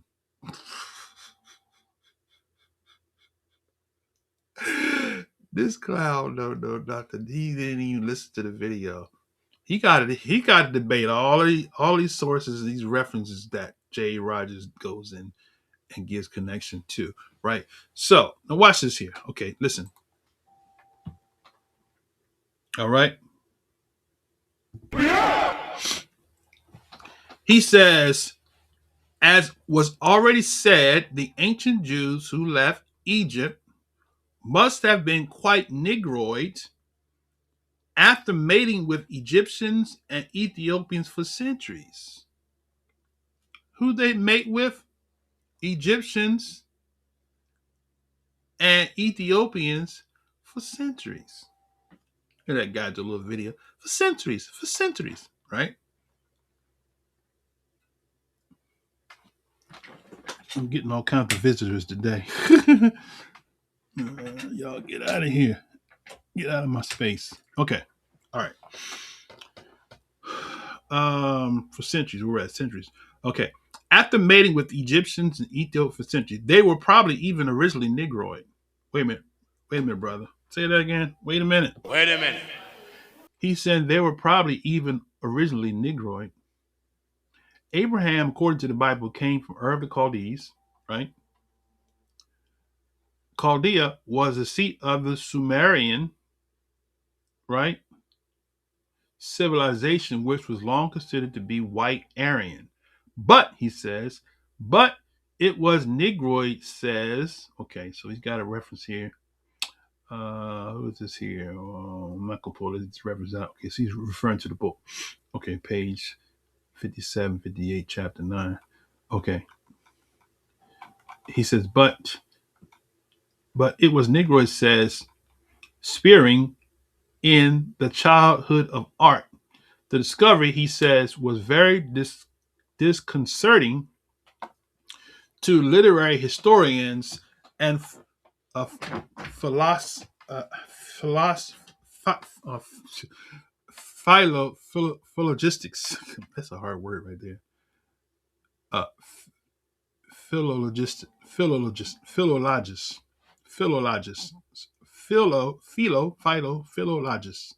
Okay, y'all got it.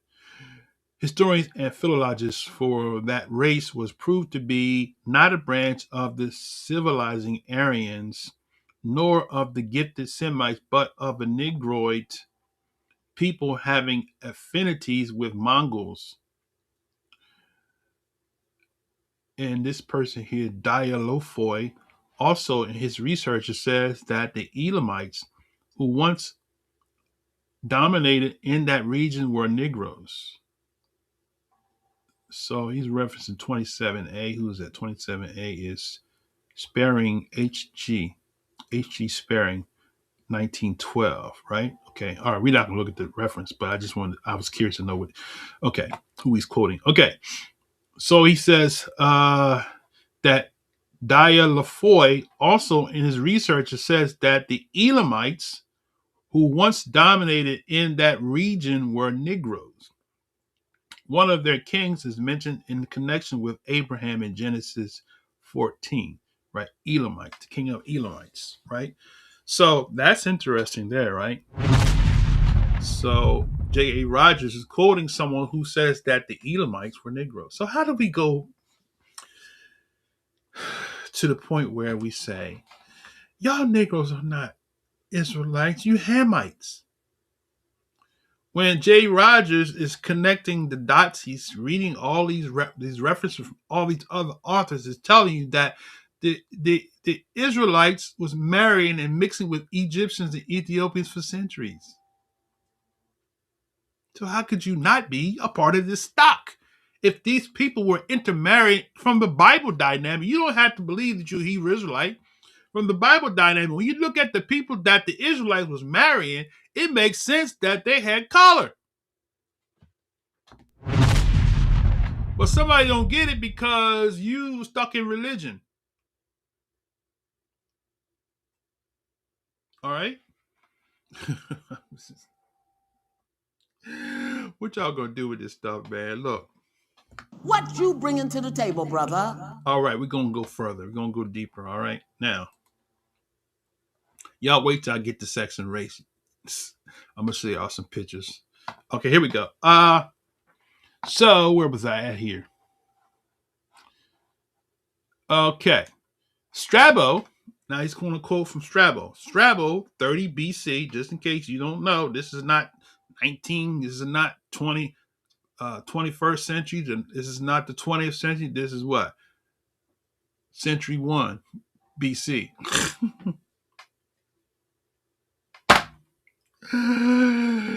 Strabo, 30 BC, says the people of Western Judea were of part Egyptian ancestry.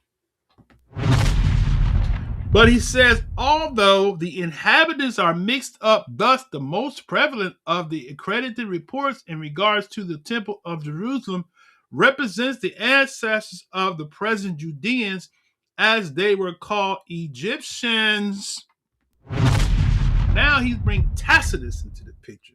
Tacitus, of about 90 AD, that's on the other side, says, many assert, he's quoting here, that the Jews are an Ethiopian race. Boom. Watch this now. Wait a minute. They were Ethiopian race. For the Romans to have taken them for Ethiopians is clear indication of their color, since the Ethiopians were definitely black to the Romans. Can I get a witness? Can I get amen? Amen. Ancient Jewish legends themselves recognize a Negro strain among the Jews. Let's say that again. Somebody missed that. Ancient Jewish legends themselves recognize a Negro strain among the Jews. Genesis Rabbah, he's quoting now, 18 reads, when the Jews returned from Babylon, their wives had become brown almost during the years of captivity, and a large number of the men divorced their wives. The divorced women probably married black men, which would to some extent account for the existence of black Jews. Solomon loved a black Shulamite, and his Song of Solomon was written to her. She was black but comely and burnt by the sun. Waite says an interesting gradation of all shades down to the black is exhibited by the Jews. There's a passage that the Jews as a speckled bird, right? Okay, anyway, Israelites are as a speckled bird. I'm not gonna go there. Okay. Especially dark were the Jews of Spain and Portugal. What? Back that up again. What? Especially dark were the Jews of Spain and Portugal. Let me back that up one more doggone time. Especially black, right? Especially black. The Portuguese, especially dark, I should say, especially dark were the Jews of Spain and Portugal.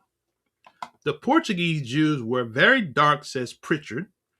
The Duchess de Brante's wife of Napoleon's ambassador to Portugal said that the Jew, the Negro, and the Portuguese could be seen in a single person, right?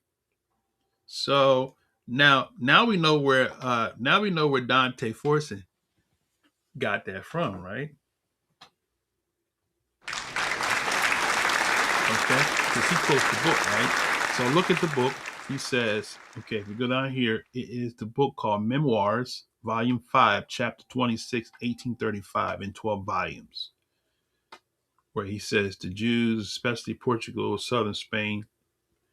Okay, this Believe Bar book shows what an error most people are in, since he says the German Jews, as example those of Prague, are as white as most of their German countrymen. Many of the Jews who were banished from Portugal by John II. Okay, let's look at this picture right quick before we go to the next page. So this here is Ferdinand Lassalle Ferdinand. He's the founder of socialism. That's him here. Look at the Negro features of him, right? Look at his hair. He got woolly hair. He's a mixture. He got the European nose, but he got the African hair.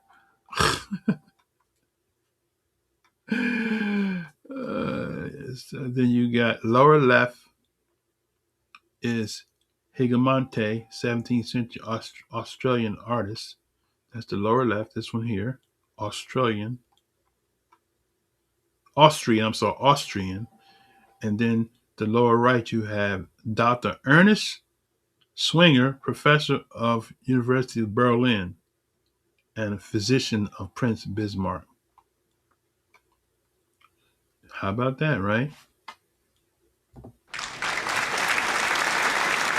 All right, so now I left off where I said many Jews were banished from Portugal by John II, right? Okay, look at this one here. This is Negro drummers, probably of Spanish armies in Holland, Belgium, and Rembrandt about 1634. Look at that. Look at that right there, y'all.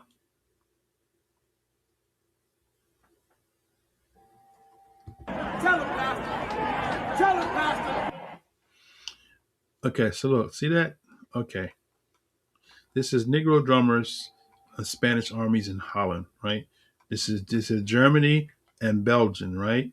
So these are the pictures. I said upper and lower mulattoes by Albert Durer in 1471 to 1458.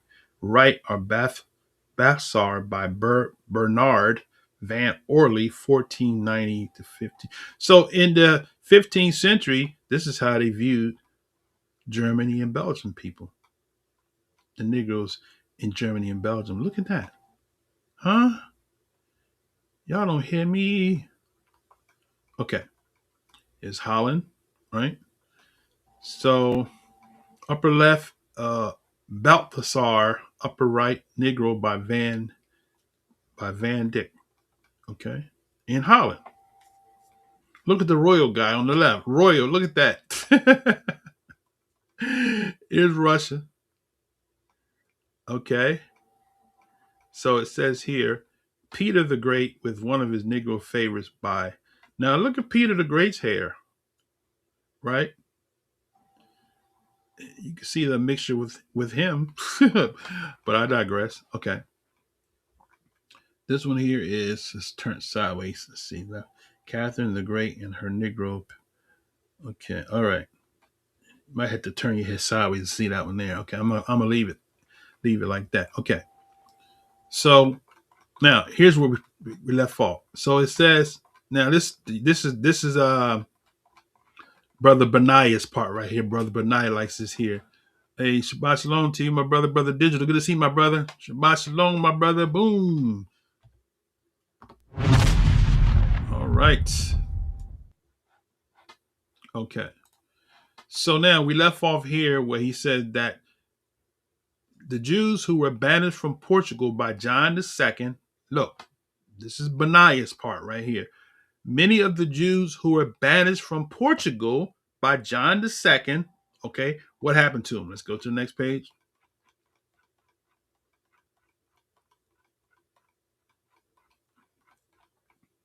Settled in the West Indies. John Bigelow, who visited Jamaica in 1850, saw the descendants of these Jews and says they were Negroid. How about that? So he's saying that the Jews that was banned from Portugal were imported to the West Indies. How are we not connected to them? I got some Jamaican relatives down there that I matched with DNA with some Jamaicans, right? Okay. It's all coming out. Okay.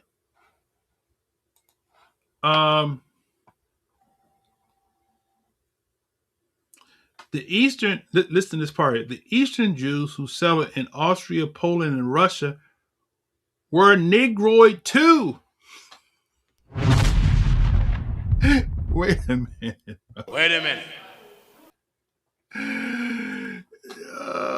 Was J.A. Rogers a closet Hebrew Israelite?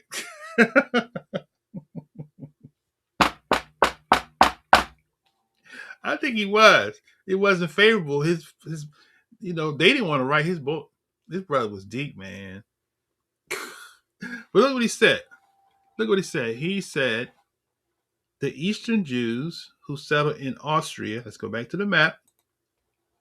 Where's Austria at?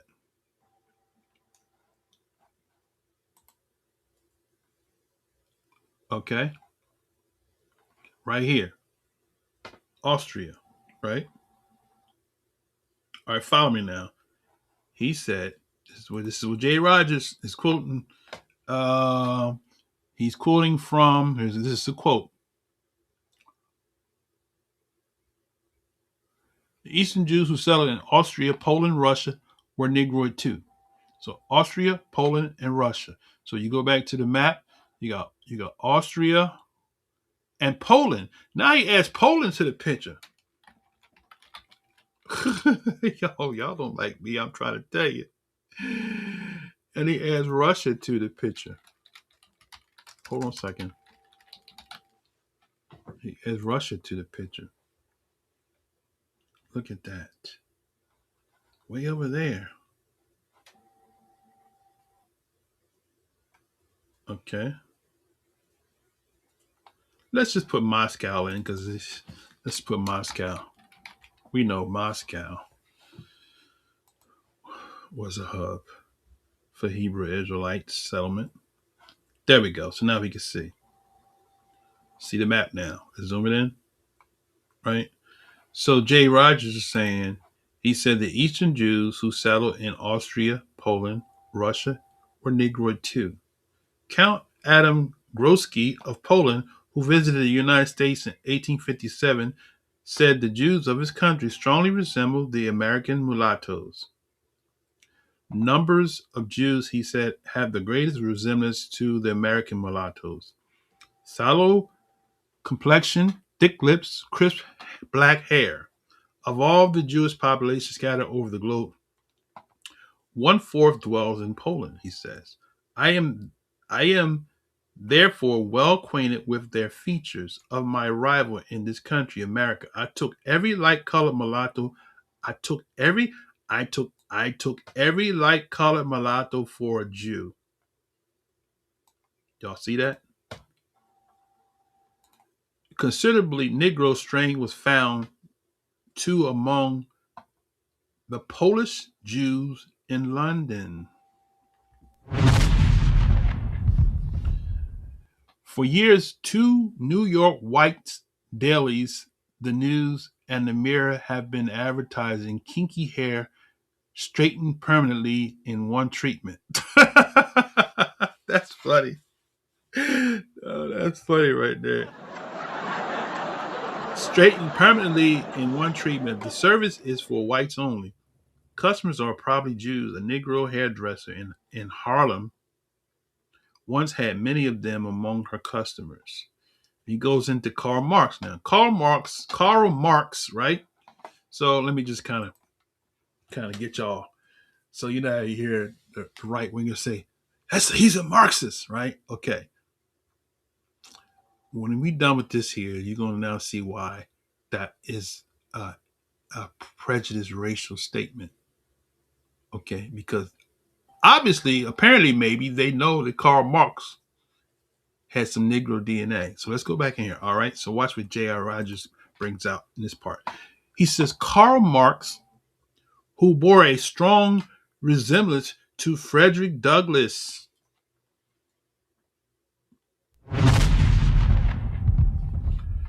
Karl Marx, who bore a strong resemblance to Frederick Douglass, undoubtedly came of this Negroid stock.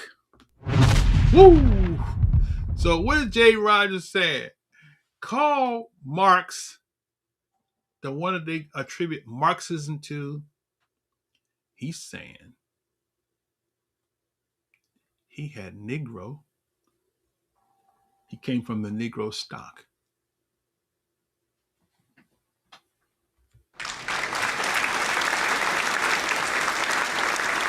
I'm trying to tell y'all, brothers and sisters, we've been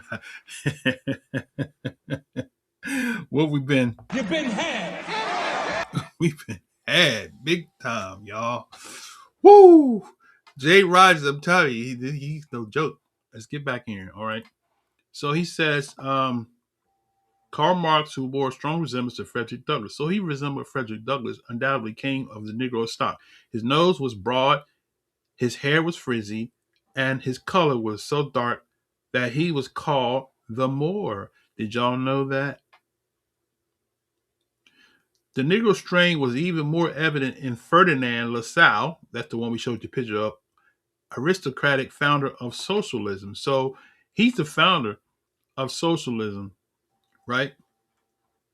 Not Karl Marx, but Ferdinand Lassalle. So let's see. We go back up to his picture, right? Okay, let's go back. Ferdinand. One more page, I think. Oh, two more. Wait, hold on. Here he is, right here. That's who he's talking about. This man here, Ferdinand, right? Ferdinand Lassalle. So he said Ferdinand Lassalle was the founder of socialism, right? Marx was his rival, called him a Jewish nigger. Huh? Y'all, you can't make this stuff up. You can't make this stuff up. Look, he said, let me read it again. Karl Marx was an rival, right? And Karl Marx, who had black features,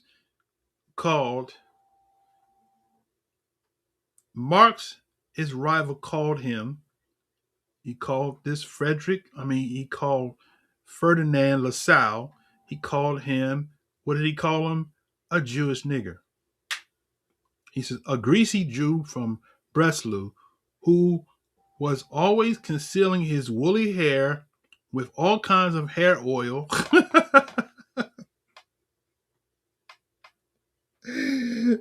We can relate to that today, right? Permanent his hair, right? Ferdinand. Oh my mercy. Ferdinand, right? Wait me back. Where was I here? It says Marx, his rival, called him a Jewish nigger, a greasy Jew from Breslau, who always concealing his woolly hair with all kinds of hair oil and makeup. In a letter to Anglaise in March 7, 1856, he said of LaSalle, it is perfectly obvious from the shape of his head and the way his hair grows that he is descended from the Negroes. I can't take it. That was an insult, but look, see, that's why they want to burn these books, bro. It's just, the truth is coming out, okay? The truth is coming out, right? Wait till I read Sex and Race in a minute, okay? All right. He says another source of considerable Negro strain in the white stock were the black pages who were common in the families of nobility and the rich throughout Europe as far north as Russia. These blacks were so used for many centuries and as late as the First World War. Oh, recent times. How about that? They usually married into white families and are undoubtedly some of the Swartzmen, Moors, and other European coats of honor. The park at San Souci, residence of the Prussians rulers, has busts of some of these Negro favorites. In fact, Negro ancestry crops up in some of the unexpected places, as in Swedish royal families. Boom. Bernadotte, its founder, had a slight Negro strain inherited in southern France, and Gustavus the Fourth, no, is that right? The fourth, yeah, had considerable more, as one have shown in Volume 1 of Sex and Race. Portraits of Gustavus the Fourth, especially one of him on a horseback by Lafranson the Younger, and now in the private collection of Baron Rammel, leave no doubt of this. Right? In short, Germans are not the pure whites many assert that they are. Let me read that again, right? In short, Germans are not the pure whites many assert they are. One more time. In short, Germans are not the pure whites many assert they are. Several German writers agree on that, among them Frederick Hertz, there go your Hertz, Bruno Springer, Jerry Springer, and Rudolf Rocker.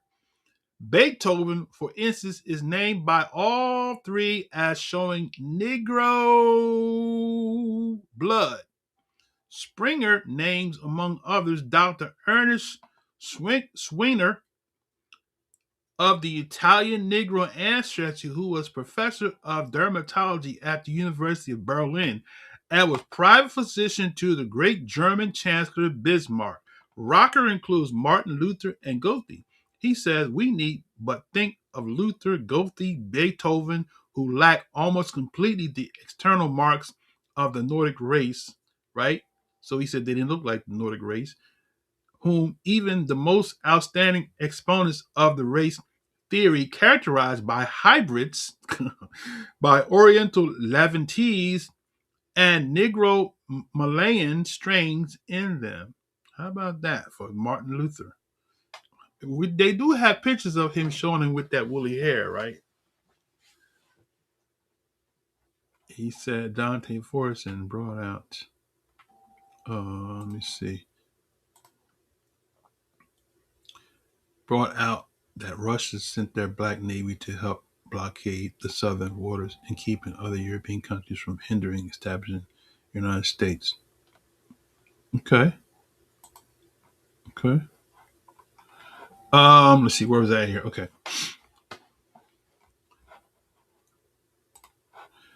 The First World War brought considerable mixing, principally between French Negro soldiers and German women on the Rhine. How about that? We're gonna cover that in a second.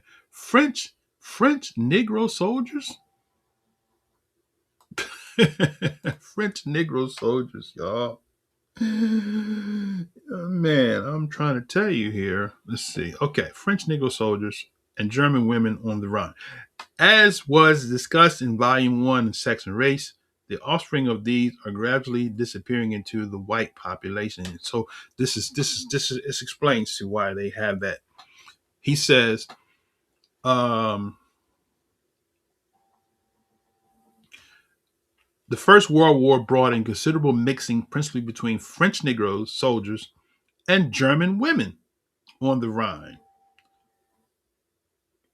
So on the Rhine, you got the Khazars, the white Khazars.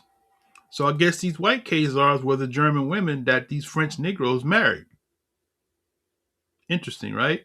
As was discussed in Volume 1 of Sex and Race, the offspring of these were gradually disappearing into white population, right?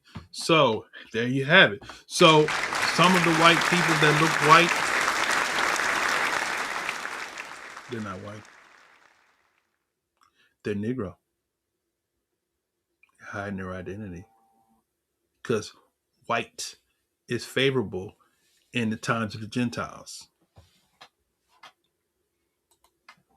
All right, Shabbat Shalom, light to the Gentile. Good to see you, my brother. Good to see you, my brother. All right, let's see. So,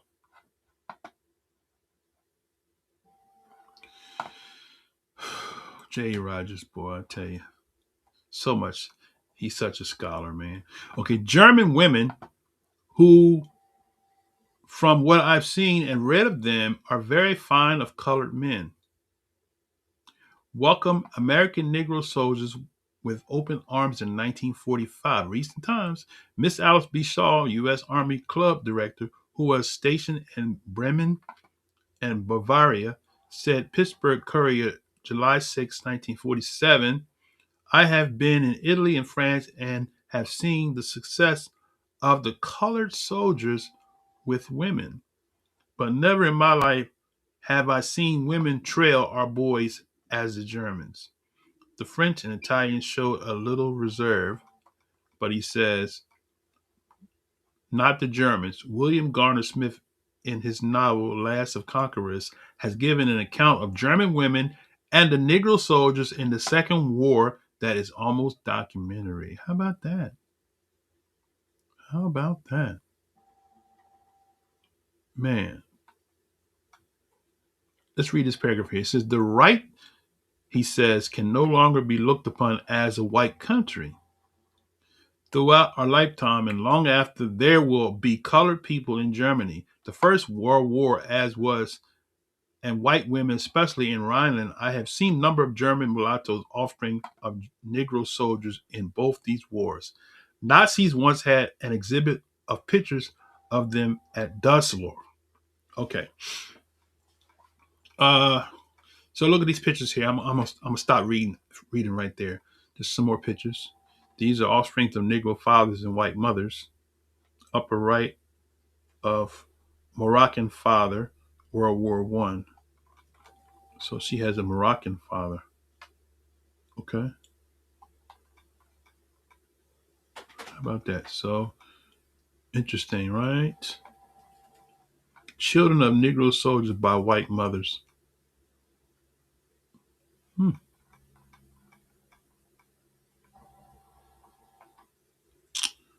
Okay. Let's read a little bit here. Russia, in addition of her native Negroes, had many imported ones who were used as servant slaves, who sometimes married into nobility. Some masters, says Albert Perry, were notoriously good to the black slaves. Several American Negroes have reared families by white women in Russia. One was George Thomas, a wealthy amusement park owner. Did y'all know that? With many friends among the Russian nobility and confidential agent of the Khazar. The Professor John Gordon of Smolny Institute, who was a figure of more than a little important in Russian Revolution. A doorman at the American embassy, he went over into Bolsheviks and became a member of the central government. He is mentioned in two United States Senate reports. He married an Estonian woman. Okay. There goes to Norway. Okay. Norway, intermarriage. Okay. Very good. Very good. This is a American-born soprano with her Norwegian husband. Okay. I think I saw that picture before. Okay. So Holland, he says, George Schuler, on his visit to Holland in 1951, wrote, "Here are Negroes too, mostly from Suriname, seamen, musicians, doctors, businessmen, students, nurses, about 3,000 in Holland and 1,000 in Amsterdam. Many men and women are married to whites, doing well in this land of no color discrimination. One Negro heads a public school wherein all teachers and pupils are white. Copenhagen, also as a Royal Copenhagen, it's a men's cologne. Copenhagen also has an unmixed Negro, Victor Cornelius, as an inspector of schools." Okay. Some more pictures there. Okay. Okay, let's read this part right here. It says,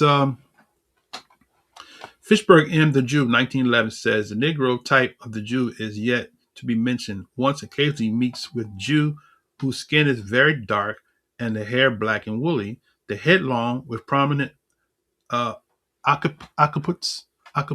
The face is pronatus.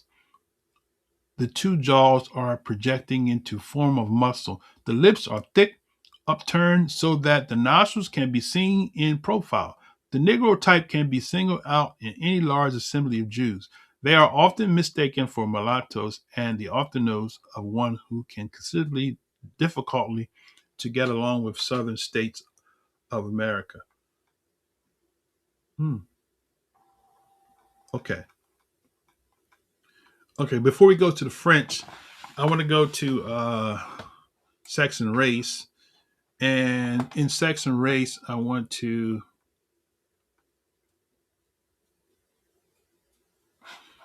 start here. Let's see, this is page. I want to show you some pictures here real quick. Okay. Let's go up to page 160.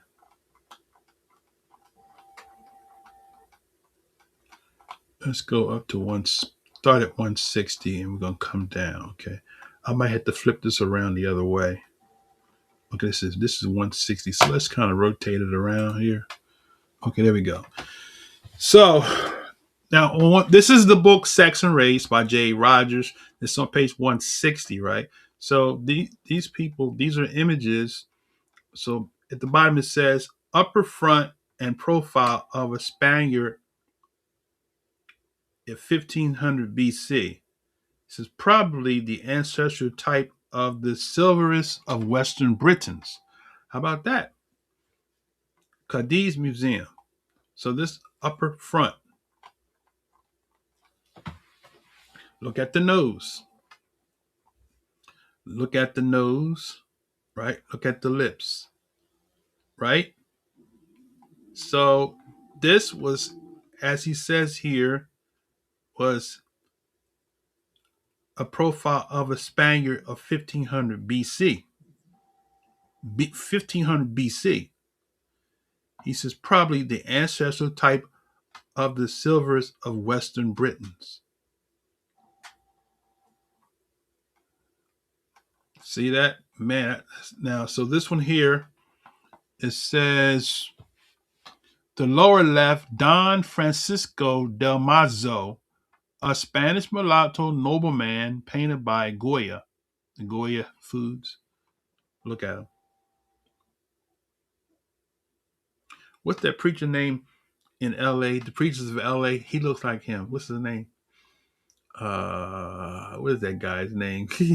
Tia and Tamara used to go to his church. What is that guy's name? He was one of the preachers of L.A. He looked like him.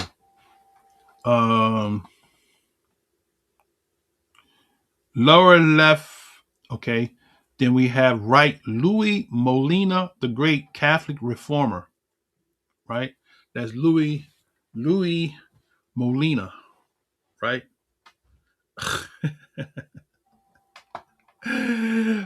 You can't make this stuff up, brothers and sisters.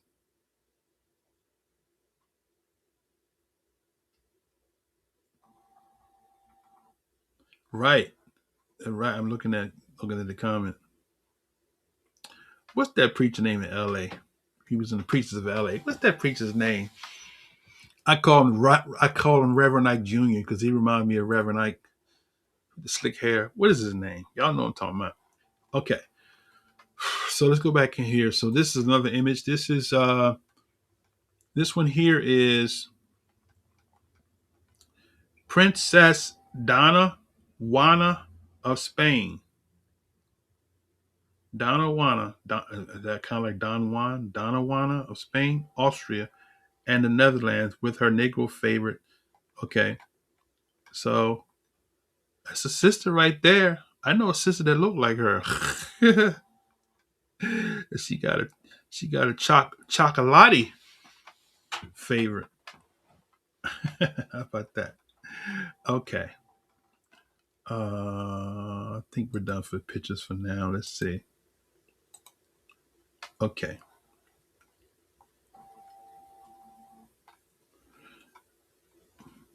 We read this in Nature Knows the Color Line, but he said the Moors also dominate parts of Italy. In 846, they laid siege to Rome.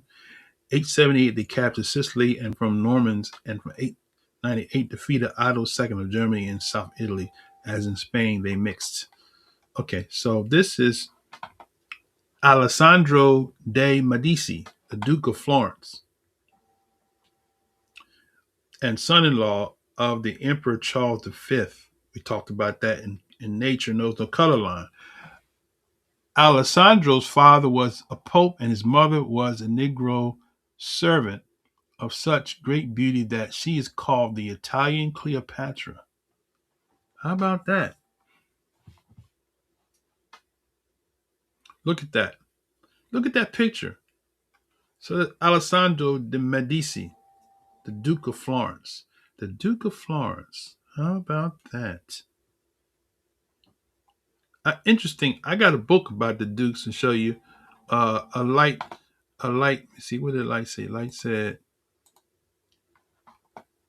I did a lesson about the possibility of whites having Negro DNA and blacks have white DNA. He said he started dropping the subscribers. That people don't want the truth, man. But hey, truth is the light. Okay. Good job. Good job. Okay. So now let's see. This is let's flip this back. Hold on, I want to look at this picture here while I'm going this way. This is, what is this saying here? Okay. I don't have to read that part. I want to show you these pictures, and then we're gonna read this other part. Page 169. So here are a light. Here's, you're gonna like this part right here. Right? So these could be Edomites. Okay. Bogior of Maria de Medici, Queen of France, Louvre. See notes on illustration. Okay. Is that a queen? That's not a queen.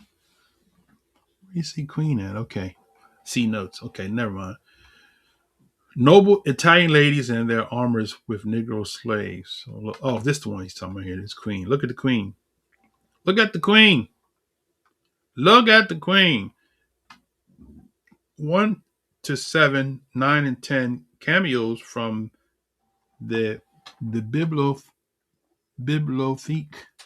Nationale Paris Attic Greek vase of the 5th century BC. See notes. the Greek face.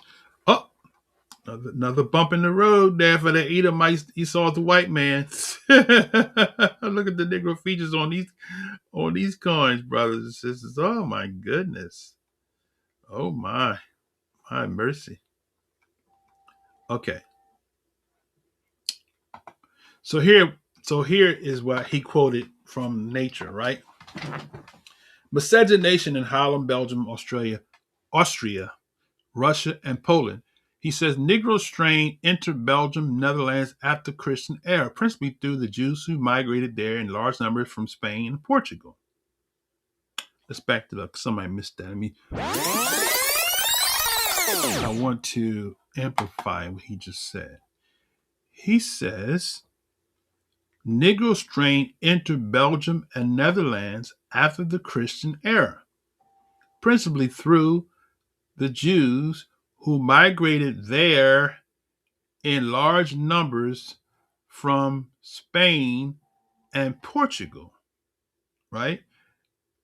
So let's back up for a second. Let's back it up one more time because that was kind of heavy. Okay. Listen closely, brothers and sisters. Listen closely. Yeah, Clarence McClendon, that was his name. Thank you.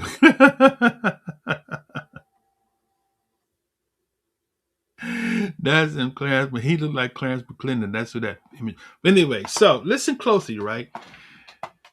J. Rogers says Negro strain entered Belgium, which we just covered, Netherlands after the Christian era through the Jews who migrated there in large numbers from Spain and Portugal, and from the Spanish occupation of the Low Countries, which lasted nearly 3 centuries. So this right here, right?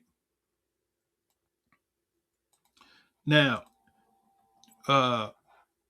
Bishop Nathaniel always quotes that page, but Bishop Nathaniel don't go all the way in.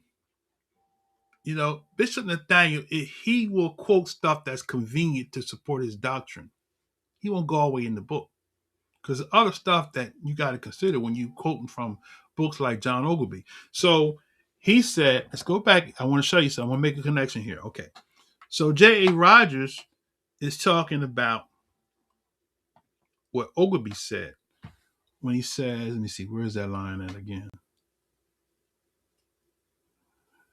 Negro strain entered Belgium and Netherlands after Christian era, principally through Jews who migrated there in large numbers from Spain and Portugal, and the Spanish occupation of the Low Countries, right? Of the Low Countries, right here, this part right here,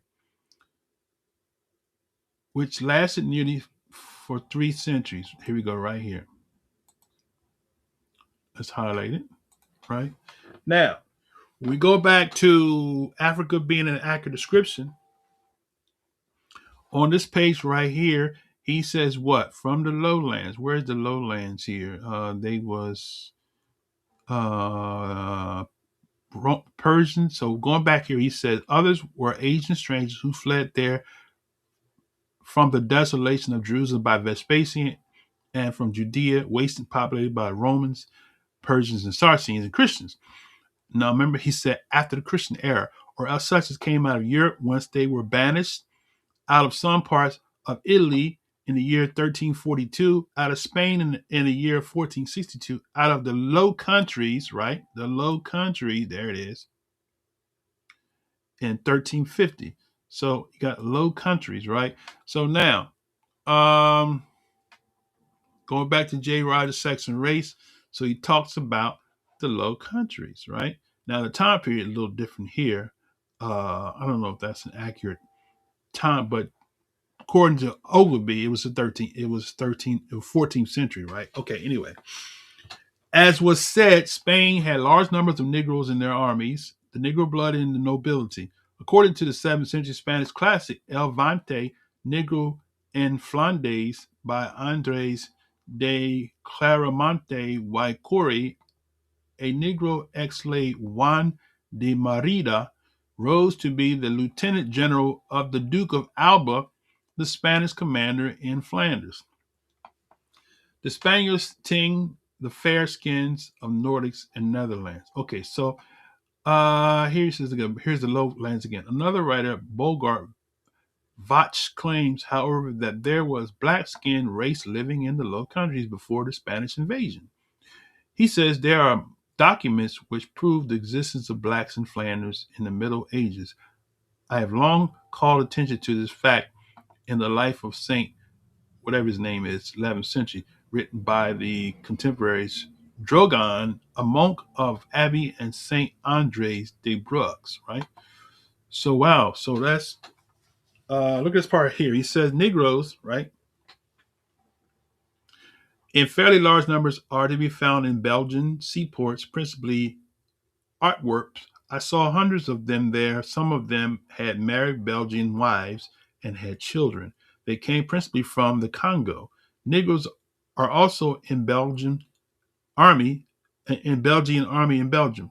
Whatever the Belgian may be in Africa, he is free from color prejudice at home. Okay.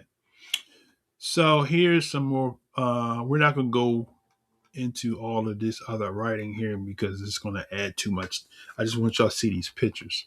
So this one here is The Dutch Negro Woman of the 17th Century by Gerard Dow. So there goes your Dutch Negro woman. These are Hebrews.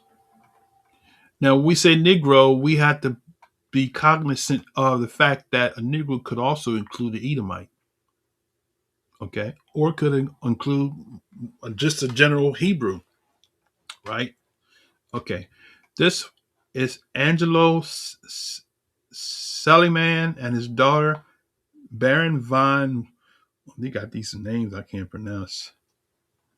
Solomon's son-in-law. Okay.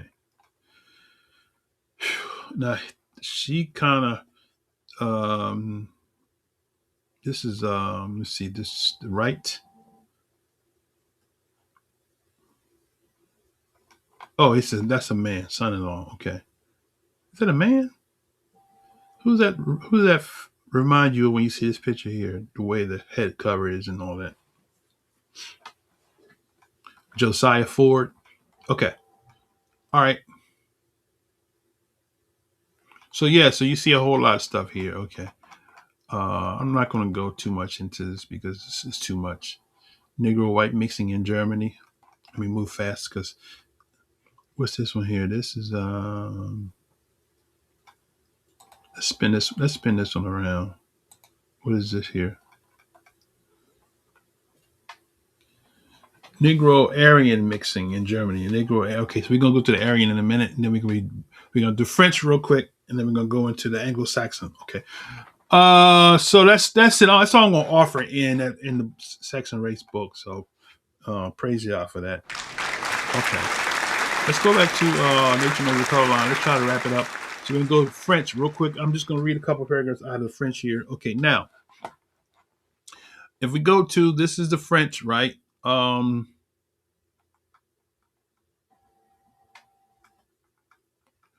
Okay.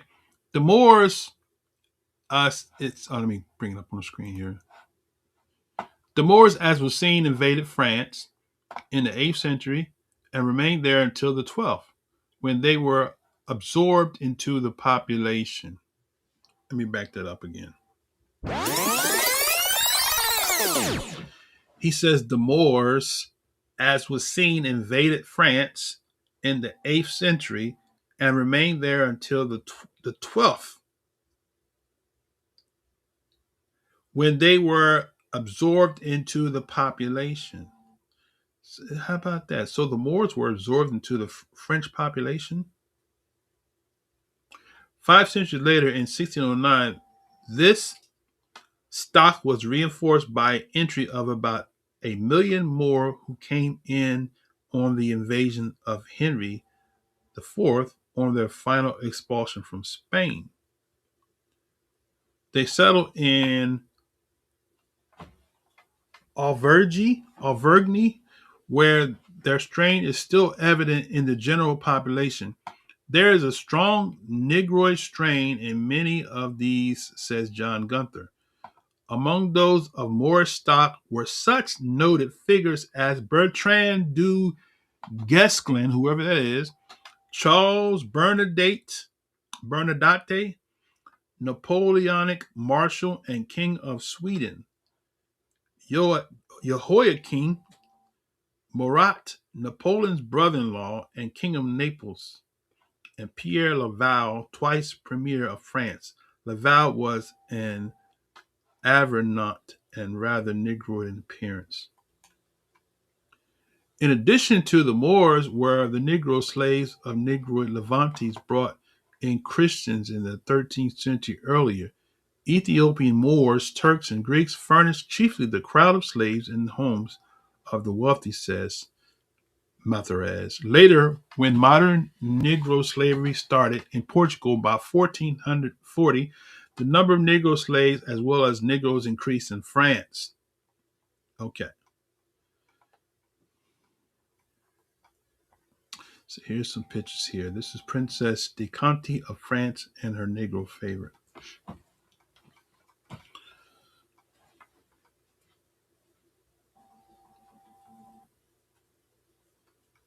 Okay, I'm going to skip past reading. I'm just going to show you some more pictures here.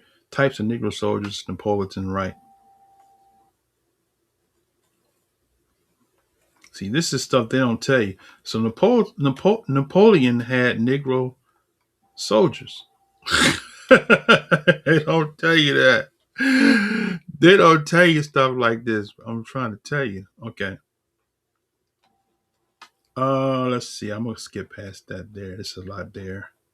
Talking about Hannibal in there. Okay. You go fast. I don't get no trouble out of YouTube. Okay.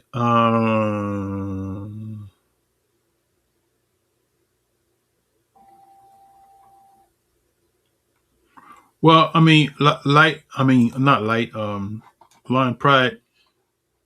What that is what bothered me. Them all being called Negroes, but there's one chosen, which right. That's right. So Hebrew Edomites were known stays close to power family. Right. So yeah, I mean, so when they say Negro, they're basically saying, black, which could come in many forms. Okay. So every Negro is not necessarily a Hebrew Israelite. Okay. Let's see. Let's close this down. Let's go back in here. Okay, so that's the French, right? Let me skip forward a little bit. Okay, so I want to get to the Anglo-Saxon part. This the fun part here. Okay, so French is cool, right? But I want to go to this part. Okay, who is this here?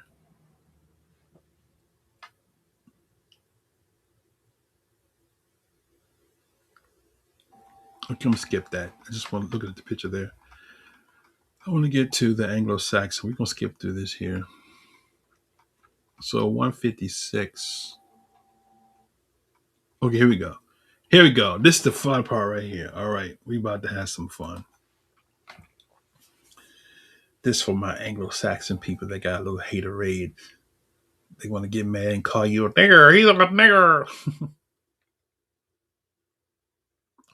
I had a guy did that one time. I pulled in front of somebody. I drive a tractor trailer, and the guy pulled up, followed me to the truck stop, and called me a nigger. And I said, wait. I said, wait right there, brother. You got something to say? You wait right there. I went to my truck to get my Bible.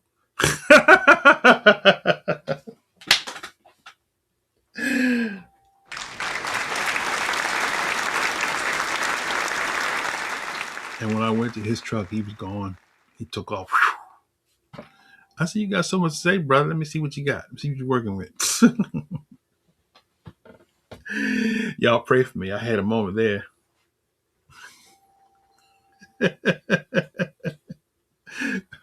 So y'all go say with that hand, right? And that hard R. All right, you the hard R. Right?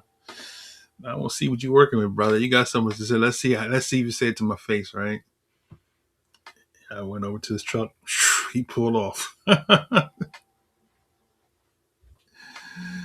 He pulled off quick. All right, let me get back. Okay, so the Anglo-Saxon race. Here we go. The Anglo-Saxon race. Negro ancestry. So let me just make somebody mad as hell. Look. Negro ancestry in the Anglo Saxons race. All right, y'all ready? Here we go. Let's go in. As was said, there is evidence that Negroes or Negroids lived in the British Isles in prehistoric times and in the Middle Ages. From the 15th century onward, there is an abundant evidence of them. So, what time? From the 15th century onward, there is an abundant evidence of them. Negro slavery was introduced in England about that time that lasted until 1773 and probably even 1834 when there was a general emancipation in the British Empire. How many blacks came in during those centuries will probably never be known. There must have been hundreds of thousands, however. They were enough at least to cause considerable mention in English literature, plays, pictures. Eva B. Dykes' The Negro in English Romantic Thought, Cipher, Guinea, Captive Kings, Notes, Inquiries, and Drawings of Gainsborough, Kent, Zoffany, Hogarth, Smith, Cruikshank, and Rowlandson are some of the many sources that show their presence. Bristol and Liverpool were the chief slave ports. Negroes were sold in batches there. So Bristol and Liverpool. Let's kind of bring it up real quick. Let's take this out. And let's go Bristol and Liverpool. Okay, so that's Bristol. And let's add Liverpool. So it's all in UK, right? Oh, that's a lot of territory, isn't it? That's a lot of territory. How about that? So what did he say about Bristol and Liverpool were the chief slave ports? Negroes were sold in batches there. Newspapers carried advertisements of their sale. In 1769, the Tsarina of Russia sent an Englishman to buy some. Gatterell gives several lawsuits in England involving slaves, one of them over a shipment of 100. Okay. Where am I going here? Let's see.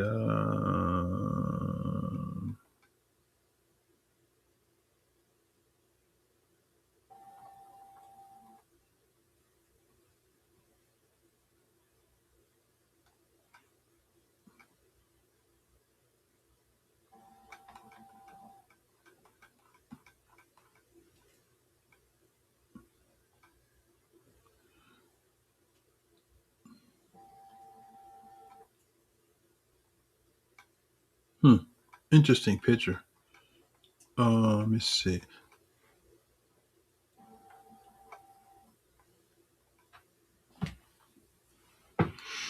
There's so much in this. In this. Look at the English pictures. Prince Sesacaro, wealthy London dandy of the 1750s lower left, William Davidson, leader of the Cato Street conspiracy, right? Alun Ahayo, Ethiopian prince adopted by Queen Victoria. Interesting, right?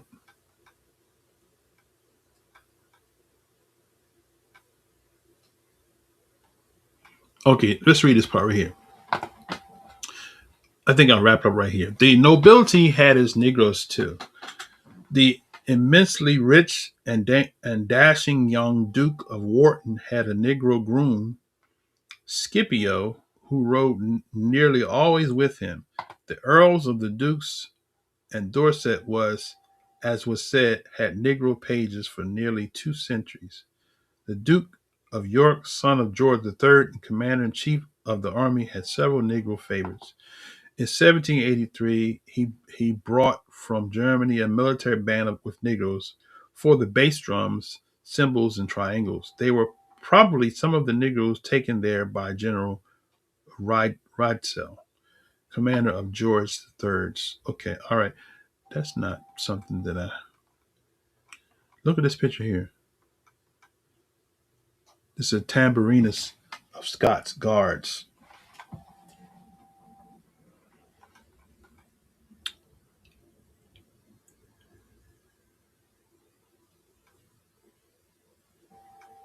Okay, so he basically, I'm trying to get to a connection part with the intermarried, but they're showing you pictures.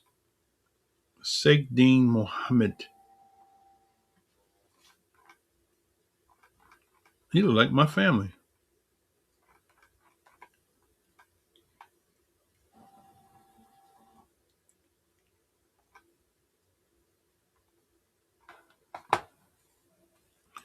All right, brother.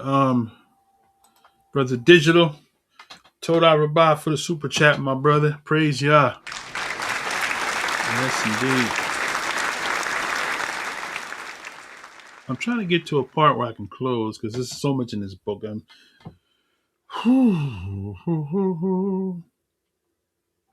He talks about Negro scholars and so much in there in this chapter here. I want to get something good I can leave you with.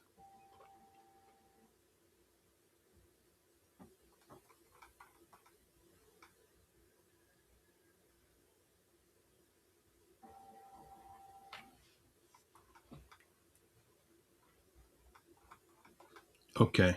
Don't look like I'm finding what I'm looking for. I'm trying to do a quick scan. Let's see. Okay. Father, help me get a closing point. Okay, let's see.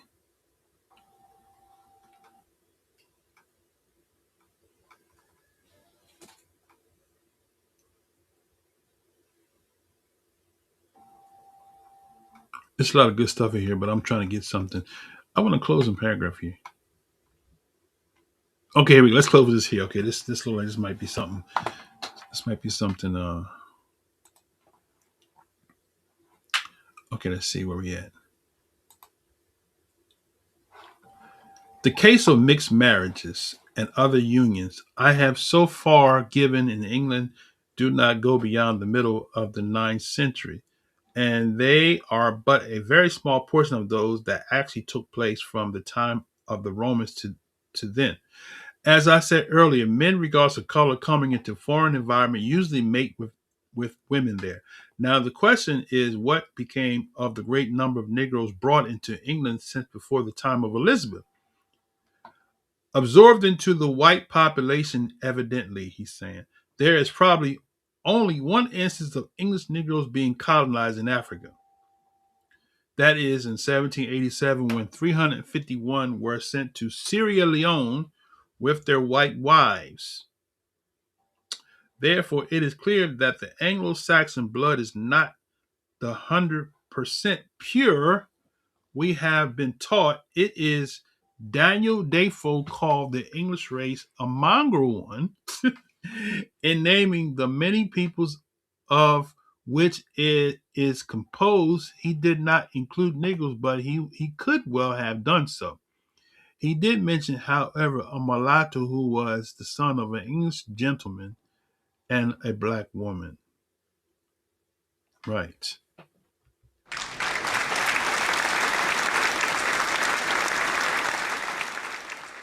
Okay, there goes some pictures here. Abraham Hannibal, Negro of Peter the Great. That's this one here. I showed this picture before, right? Okay. Whew. I'm going to go ahead and end there. I can go and dig a little further deep, but I think we covered enough. Next Black History season, I think we'll pick it back up and we'll go and we'll do a deep dive into sex and race. Yah permits next season. Unless the Most High moves me in another arena. I mean, I don't know how long we're going to be around here on this forum like this. I mean, I enjoy being here on the Shabbat and in this space, but I don't know what the Father has in store for me right now. I sense something is coming. Something is coming on the horizon, right? I sense something great is about to happen.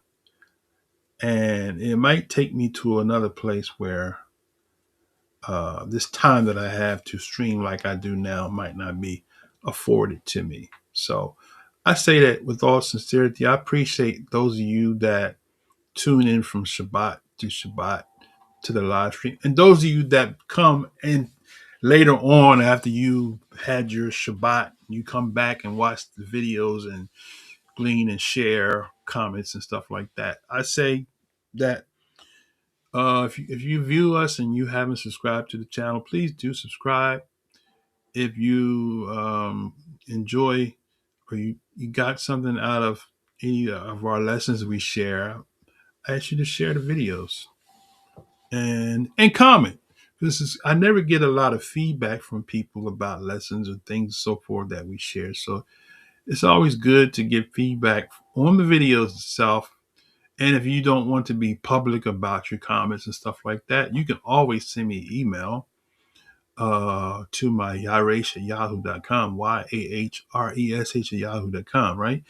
Also, I for those that I took my scrollers off the screen, so my my information to make contributions is not there. But for those that may want to make a contribution, let's see on the web. See if I can do it this way. I'll pull it and put it up on the screen. For those that want to make contributions, if you look at the screen, you'll see the channel, and if you go to Sons and Daughters of the Covenant, if you're watching this video and you click on the image, right, it'll take you to this page, Sons and Daughters of the Covenant at Malachi Ministries. And if you go and put more, right, this will give you a description, and then it will say for contributions, right? So right here, so for somebody that might want to say, brother, I've been wanting to make a contribution, but you don't post it on the screen no more, right?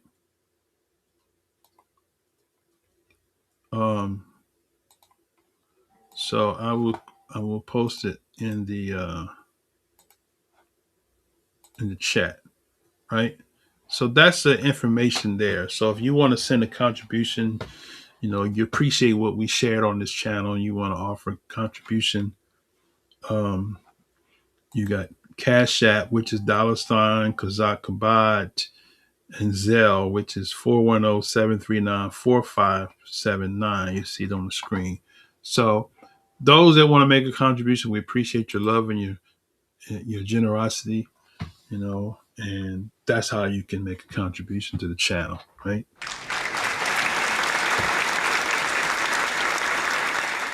But like I said, I don't know how much longer. I don't know which direction. I'm really leaning towards leaving my employment in May. So at that time, I will be free to do my writing and stuff like that, and different things, different adventures that I'm moving into as the Most High leads me into it. So as long as I can hang out and be here on this live stream, I'm going to be here. But if the Most High moves me into another arena, you might see me today and I might be gone. You say, where did Brother Kazak go? If the Most High pull me away from this circle, from this platform to do other things, I'm going to do what the Most High called me to do, right? So with that said, brothers and sisters, I appreciate your love, appreciate your time. And let's close out with this here. Father, thank and praise you for all those that join this live stream, those who come later on, those who will not come, but those that are keepers of the covenant of Yah, those that are participating in your law, statutes, and commandments, and keeping your feast days that's coming up, the Feast of Unleavened Bread. It's our desire that the blessings and peace of Yah that pass of all comprehension keep our hearts and minds through Yahshua the Messiah to meet again at the point in time. We say hallelujah, hallelujah, hallelujah, Todah Yah, Amen, Amen. Shabbat Shalom.